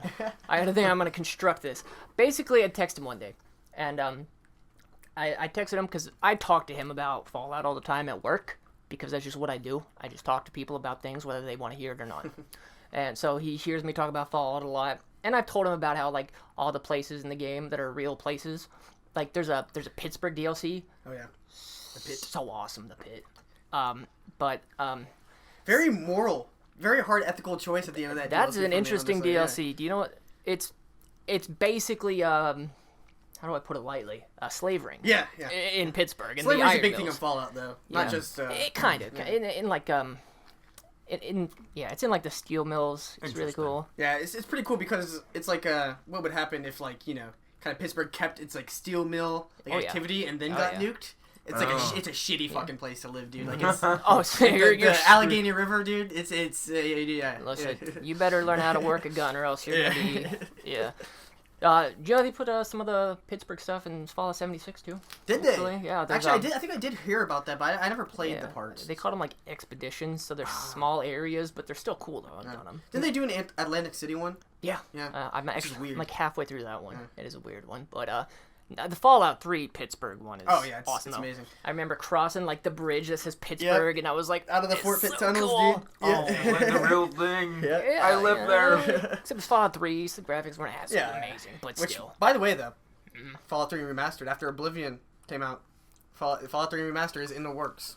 Is it? Yeah. Well, they said Fallout 5 is going to be in the works after they Well, finish but their they next kind Elder of, Scrolls. And what they do for those games is they kind of outsource them. So like Oblivion, which was made by the same company who made the Fallout series, but it's their Elder Scrolls, which is their fantasy version of Fallout. Oblivion came out in 2005. Mm-hmm. The remaster just came out a couple weeks ago. So they had to hold up with the company to do that. So I think they'll do the same thing with Fallout 3. That's the rumor that's been going around. I'm fine with that. Yeah. Fallout 5, they said, we'll probably get there about 2030. Yeah. I was like, all right, I'll wait. No. I was like, that's fine. Because they just released Starfield, and then they got Elder Scrolls 6 is supposed to come out before Fallout 5. Starfield was a fucking flop. Shit game. Oh my god, everyone hated it. What was that, like a spin-off or something? No, it's made by the same people, same engine, same type of game, but it's set in space. Yeah. But it's not as good. I think they were just trying to dabble, and I think they realized it wasn't, and they're like, all right, let's go back to our other stuff. Yeah, because the main thing with that game was a lot of it was computer generated, so the map was just so huge, there was just nothing around on planets or anything. But meanwhile, Fallout, you have a handcrafted certain map that you can explore. I'm just saying, the detail, especially in 76, the size of the map, and they have to construct every little detail and every build. Yeah, that's why I always prefer those kind of smaller maps. I don't want a huge randomly generated kind of map. You know what I mean? I want a handcrafted. Someone had to sit there and piece by piece put together that whole. I know you're so intrigued by this, Carson. This part, yeah. Speaking of, you need to watch the show, Carson. Yeah, I'm it's so good. that you haven't watched. I see it everywhere. It's on Prime. It's only just as a man who watches TV shows. 6 episodes. It's a perfect balance of comedy, drama, and there's some good violence. If you play the Fallout games and you watch it, you're like, this is literally the game. Yeah. It's even the story. Every time I see that guy with no nose and cowboy hat, I think he's Ryan Reynolds. The Ghoul, Deadpool. He looks like Deadpool. Yeah. Walton Goggins. Yep. That's his name. But back to my friend though. Yeah. Okay, so he's going hiking, and one day he's wearing a shirt that said Acadia National Park, and that's one of the spots in Far Harbor's DLC. So I told him he's wearing the shirt, and I'm like, is that Acadia National Park? And he's like, yeah. I'm like, you been there? And he's like, yeah. I'm like, I've been there too, in Fallout. How cool is that?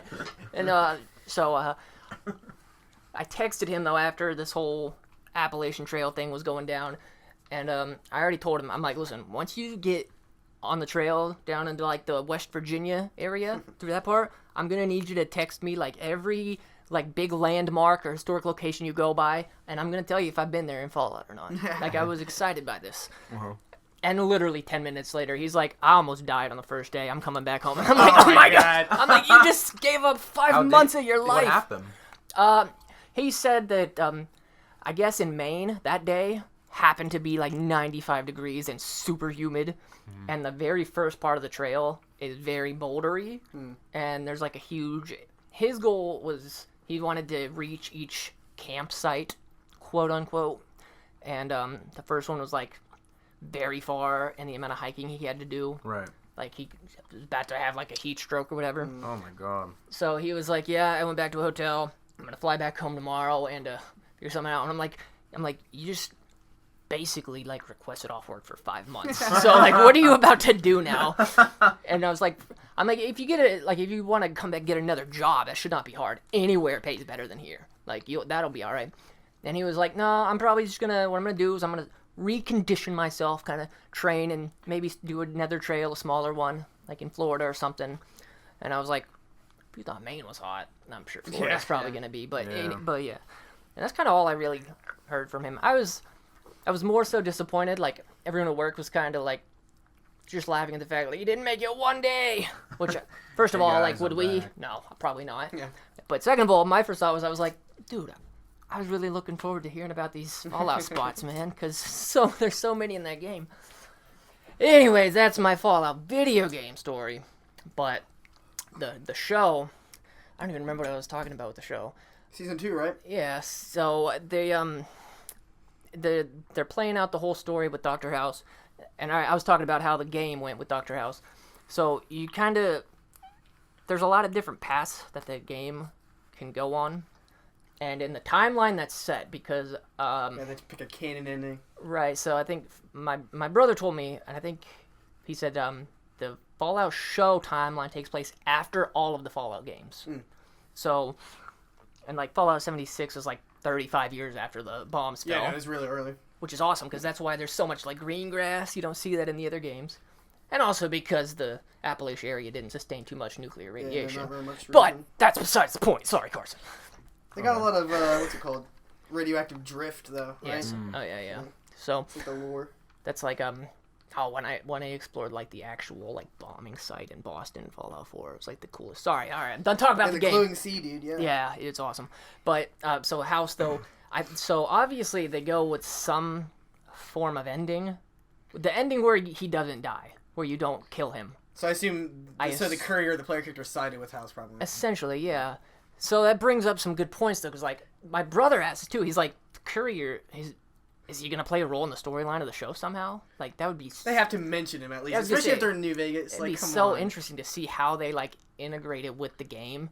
And then, you saw, like, oh, God, what is the cowboy robot's name? Oh, shit. What is his name? Dude, he just told me his name, like, 2 days ago. I forget it. God, yeah, he digs you out, though. Yeah, he's a big old... Yeah. Is that what it is? Yeah. The big ass. They got like the wheels, yeah. And Yes Man, remember him? So he's got to be in the season, right? Has to be. Unless they went with the if the House ending, then I mean Yes Man probably that might not be. Yeah, maybe they'd reference him though. True. I mean, I'm expecting a line like, "Oh, remember that courier who got shot in the head outside Goodspeed?" Yeah, and that'll be it. But hey, that's all you need. How big of a role? Because in the first season they do bring up the NCR a lot. Oh yeah. Because the storyline's pretty important. Well, because like what I liked about the NCR so much is, especially Fallout New Vegas, is because especially like with Bethesda's. Because fun fact, Fallout New Vegas is made by Obsidian, which is a different video game company. What's so great about their writing is, because keep in mind, it's 200 years after the bombs fell. Mm-hmm. Bethesda's always kept their games and their like civilizations in the maps and stuff like that kind of stagnant. You know, they're living in rubble and stuff like that. What Fallout New Vegas did so well is that, you know, people are starting to band together, build something, which would make sense 200 years after the bombs fell. So I really like that kind of like civilization starting to pop up, big factions and stuff like that. That's what made Fallout New Vegas so good for me. So, do you think there's going to be... But I love the NCR. Do you think... Although I will say, dude, when they did the NCR Ranger veteran armor in the show it looked bad. Oh, yeah. It looked bad. Like they did it so dirty, dude. Like the helmet was too oversized and like. But now that they got the whole sole purpose of the show, this season is the New Vegas area, so I'm sure they'll get it right. Yeah, and then but it's got to be mentioned of like the battle of like Hoover Dam too, right? Yeah, right? That's such a. And I mean, and keep in mind, I mean, based on season 1, we know the NCR is still around. They occupied a huge territory of California, so I mean, even though Shady Sands is destroyed, they might not be in Vegas anymore, but I'm sure they're still around. They kind of the amount of foreshadowing they do in season 1 kind of gives me the hint that like they're gonna pop up. Because when they popped up, I was like, I texted my brother, I'm like, they're gonna get involved in this somehow, right? The NCR. They have to be. I mean, because it's a big backstory to Maximus's character. Yeah. So Shady Sands. And which I think that's gonna be a thing. I think he's gonna kind of step away from the Brother to Steel and kind of maybe join like the NCR. That'll be interesting because it'll be like an interesting dynamic. Because the Brotherhood of Steel. Fuck the Brotherhood of Steel, dude. They're like the most interesting Karsen. Those in Karsen. The thing about the Brotherhood. They're interesting, but they're also a bunch of hypocrites and they're a bunch of idiots. They're assholes. Yeah. They're the worst kind of people. They're They're like the most put Not together. Not for thee, but for me. Yeah. Like basically, Karsen, I'll give you the rundown. The Brotherhood of Steel is basically like a full-fledged army. East Coast army. is better, even though the East Coast is technically the ones who came over in the show. I don't know, it's good. they're a full-fledged army. They're a very well put together army, and they operate like a real army. Everything about them is like good. They're former U.S. soldiers, They act like they stand for all these good things. All they want is technology. Yeah. They find new technology. Basically, they don't trust normal humans in the wasteland to kind of responsibly use it, so they don't want the world to end again. So basically, they're like, "Oh, hey, you have a laser weapon, we're gonna take that. But also, you have an air conditioner, we're gonna take that as well."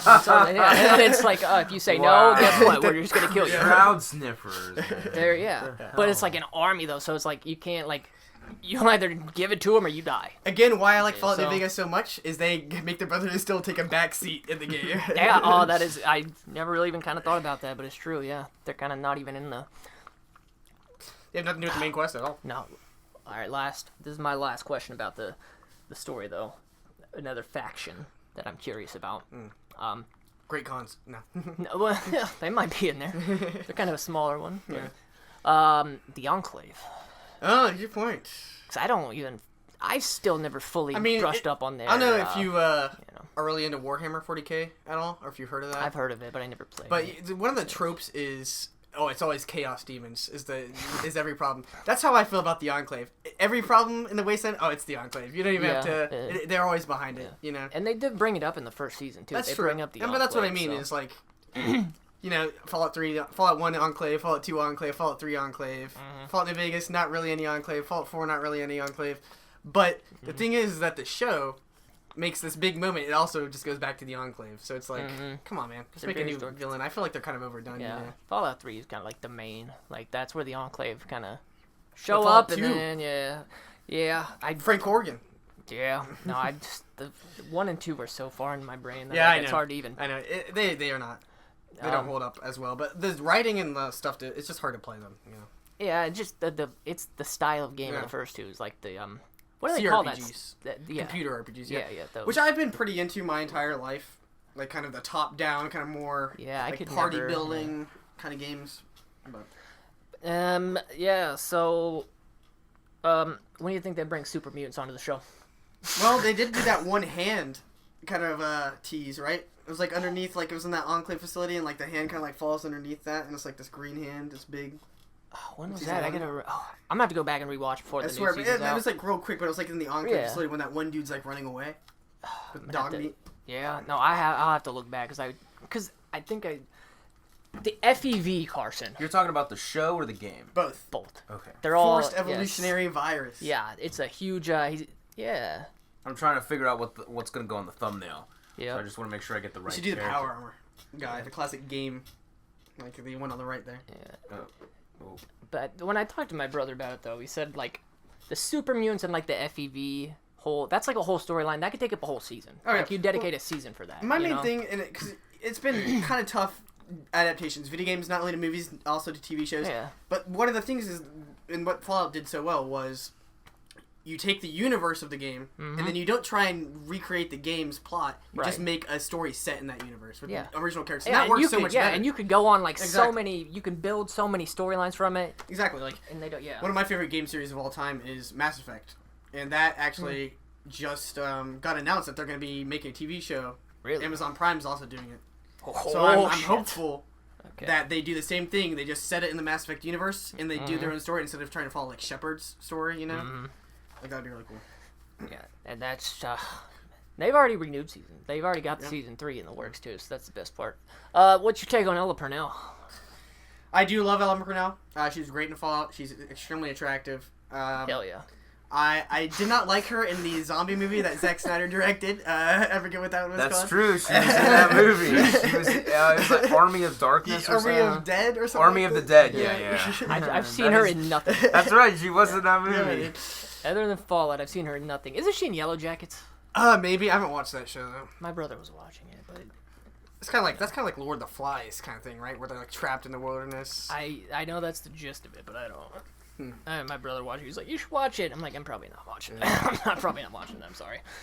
Yeah, but oh gosh. So when I found out both of these shows, like within the time span of like 2 days, found out both of these shows were getting. I'm a little disappointed. Peaky Blinders is only a movie, but I will take whatever because I expected nothing. Yeah. But oh. It's less content. I almost yelled at a customer at work too because because I was watching this on Twitch and a customer they had the actors on the stage and they were talking about it and I was like, oh shit, they're talking about Fallout Season 2. And then they're like, here it is, the new trailer, like the first time, and it's a live stream. Oh, so yeah. there's like the first one, and as soon as like the trailer popped on, I hear the door, like the store door ring, and some lady's like, I need a Michigan lanyard, and I was like, you gotta be kidding me! That's funny you say that because when the Spider-Man No Way Home trailer dropped and my friend and I were down in the old break room, which is now the kitchen. We're watching it. We were like freaking the fuck out, and you came to the door and you're like, "We have racers," and we both turned and were like, "Shut up!" I don't know if I remember. And then that you or like not. closed the door. It was Ben and I. Do you remember Ben? How could I forgive that? Are you kidding me? So yeah, it was the night. So the way they did it was so weird. They dropped those trailers at night, so we had to wait, and then it finally dropped. Yeah. I remember your obsession with the movie though. That was a great time. It took over. It was okay. It took over your life. I know you really like that movie. I missed the company Christmas party to see it. You fucking did. I remember. I was like, sorry, man. You were the only one not there. We bought those tickets. It was Spider Sunday, a month and a half in advance. You had to get the tickets, and if you didn't get them, you weren't seeing it that weekend. And they were like, "Oh yeah, it's gonna be December 16th. That's our party." I'm like, "Sorry, man." I think I was one of the only people. I was like, I get it, dude. I get it, man. If I don't see it opening night, it's gonna be all over my feed. So. Did they ever tell you what we did at that Christmas party? I've all the time, yeah. We did like that silly ass game. Everybody brings in a gift. You can get like a $10 spending limit, and then they read some Christmas story, and every time they say one specific word, pass your gift to the right, and if they say a different specific word, you pass it to the left, and then at the end of the story, whichever one you get is your gift. And what was your gift? I got a box of soap from Daryl. I'm not gonna lie, that sounds terrible. All huddled in a circle, just listening Christmas stories for the party. Oh my god. It was only the one short story just for the sake of the game. Okay. But, we were all there for the food, and that's what we got, so it's fine. Oh. Yeah, they're a fun time. Well, you wouldn't know. You weren't there. I've been to a few other ones. I've been here for 5 years now. That's true, yeah. No, they're fun, and they're always good food. All right, so moving on here. What are we moving on to, Karsen? We'll probably have to wrap this up here pretty soon. We didn't want to be here all night. We're pushing 2 hours, so that's good. That's about our average, kind of. We'll cut off the movie talk there. You want to ask your final question, and then we'll stop for the night. All right, guys, this is a bit of a. You want to explain to everyone what happened?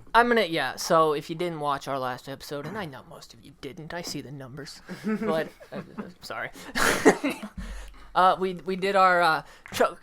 Sorry, we did Chuck Klosterman's 23 questions to ask everyone I know to see if I can ever fall in love with them or something to that effect, And so we went through most of them. And I skipped a few that had some controversial takes that I didn't want to bring up. I skipped a few that were just kind of bland and boring. And then I cut a few out at the end just for time-saving purposes because we were at 3 hours. So I went back, and there's like, there's 2 left that I read. No, one's very short. This is very simple, but there's 2 left. It's very quick, I assure you. Here, this is. We were told before the episode started there was one more. It was one, but now this one will take it. If you can't answer this one in under 5 minutes, then it's your fault. Go ahead. Throw Basically, okay, this is question 18. So the question is this, all right? You have won a prize. Okay, the prize has 2 options. You can choose either, but not both. First, a year in Europe. Did I say that right? A year in Europe. With a monthly stipend of $2,000. Okay. The second option is 10 minutes on the moon. What do you pick? This is a no goddamn brainer. Almost a year in Europe. Are you fucking crazy? I would agree, because what business do I have on the moon? Exactly. For 10 minutes, too? I mean, I guess what you can do for for an hour. You're there for 10 minutes. I mean, you've seen it. You could say and also that you get money. So, plus Europe, you could do, so much more stuff. Yeah, I'm getting money to do stuff, Couldn't you just go, I'll be like, I'll go to Europe next year. You'll walk around, and then you'll end up just sitting down like a boulder on the moon and just waiting for the time to end up. But then you could tell yourself that you've been to the moon. You could, but... because my problem... I need to know the space shuttle I'm going up in is not going to explode. That kind I was assuming it was more of like a teleport kind of thing. Just there and then back. Yeah, I see it that way, too. Yeah, but they try to keep it realistic, so it's like, listen, you get to go on the spaceship for free. Is it one of Elon's? Because I'm not getting on one of those. No, you'll die. Yeah, no chance. Don't get Bryce started on Elon Musk. We'll save that for another day. I say the moon one just so I could say I did it. Really? For another time, yeah. You gotta have some kind of souvenir to come back. You could go walk around the moon's surface, find the flag. Yeah. That landed there. Well, no, just so you come back and be like, to all the people that think it was staged and fake, be like, nope, there it is. I saw it myself, guys. It's real. It's legit. And I have proof that I was there. Yeah. So, anyways, that's the basic one. So here's the fun one. All right. This is the fun one. Okay. All right. I need you to stay extremely open-minded on this one, all right? Please. Please. Where is it? Here it is. Okay. This is question number 9, all right? A novel titled Interior Mirror is released to mammoth commercial success, despite middling reviews. However, a curious social trend emerges. Though no one can prove a direct scientific link, it appears that almost 30% of people who read this book immediately become homosexual.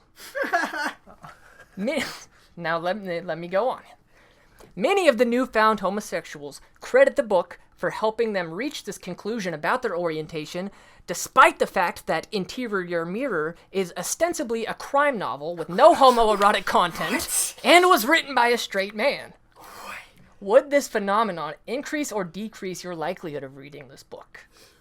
All right, boys, let's get into it. What the fuck? Okay, so first of all, I just want to say... You should have been here for the rest of the questions. I just want to start off by saying this. Like, I'm not a huge fan of the question because it doesn't really make sense. None of the questions made sense, I assure you. Don't worry. But I'm trying because... Well, I'm just curious because in the question, it was like... It kind of drew attention to a, like, scientific, like... You know, it's not necessarily scientific, but it's kind of treading on that line. So I'm kind of thinking of it as like a... The numbers are conclusive. Yeah. It's about 30% roughly.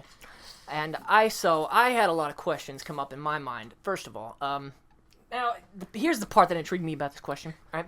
It says I love that name, Interior Mirror. Yeah, it's very. Because like it's a true crime novel. It's a detective. It's a crime novel that has no homoerotic content at all. I love that. Actually, that's such an interesting. It says many of the newfound homosexuals credit the book for helping them reach this conclusion. So, And it's only 30%, so it's not like everyone who reads the book is right. Yeah. So it's.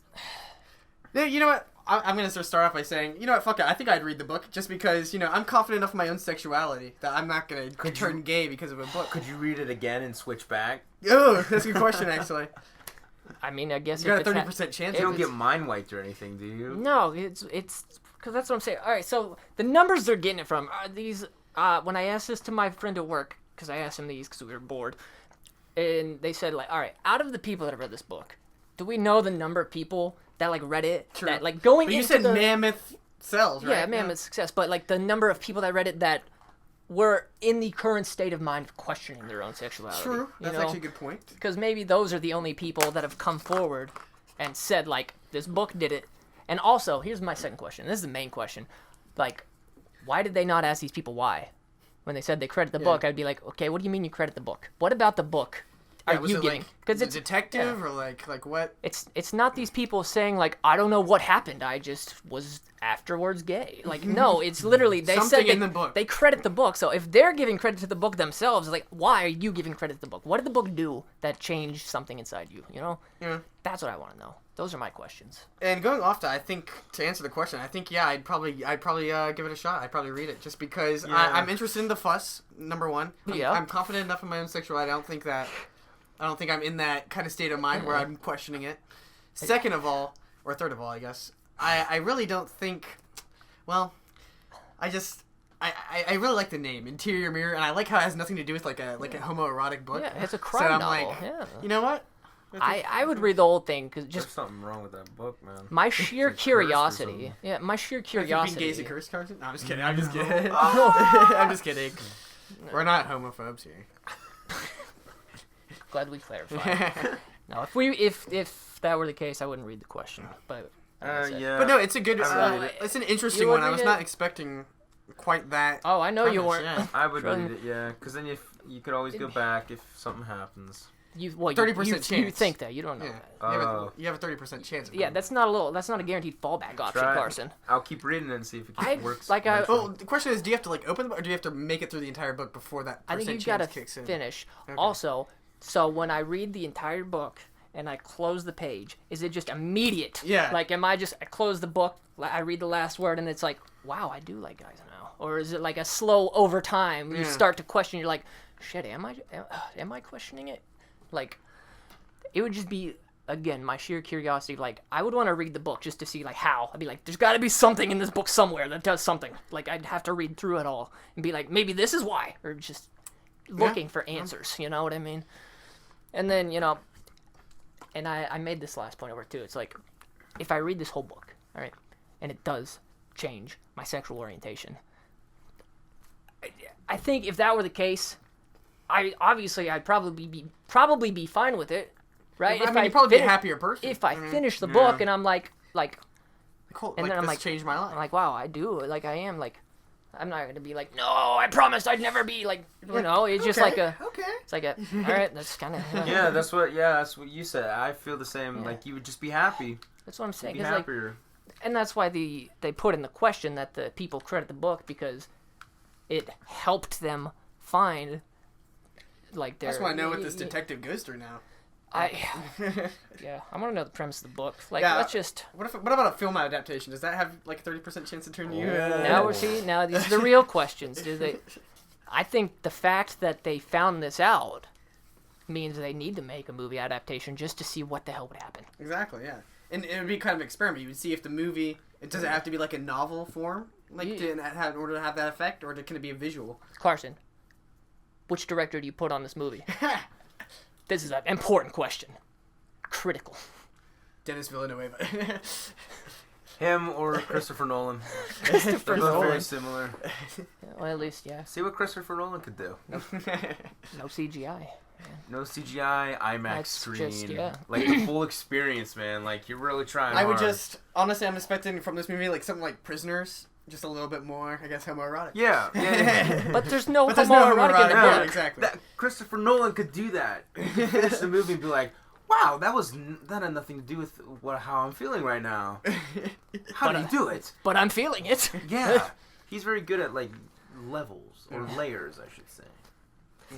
Well, now that we've all gone through this, I feel like maybe it is better. This is probably a question that maybe it's better Anthony wasn't here for this one.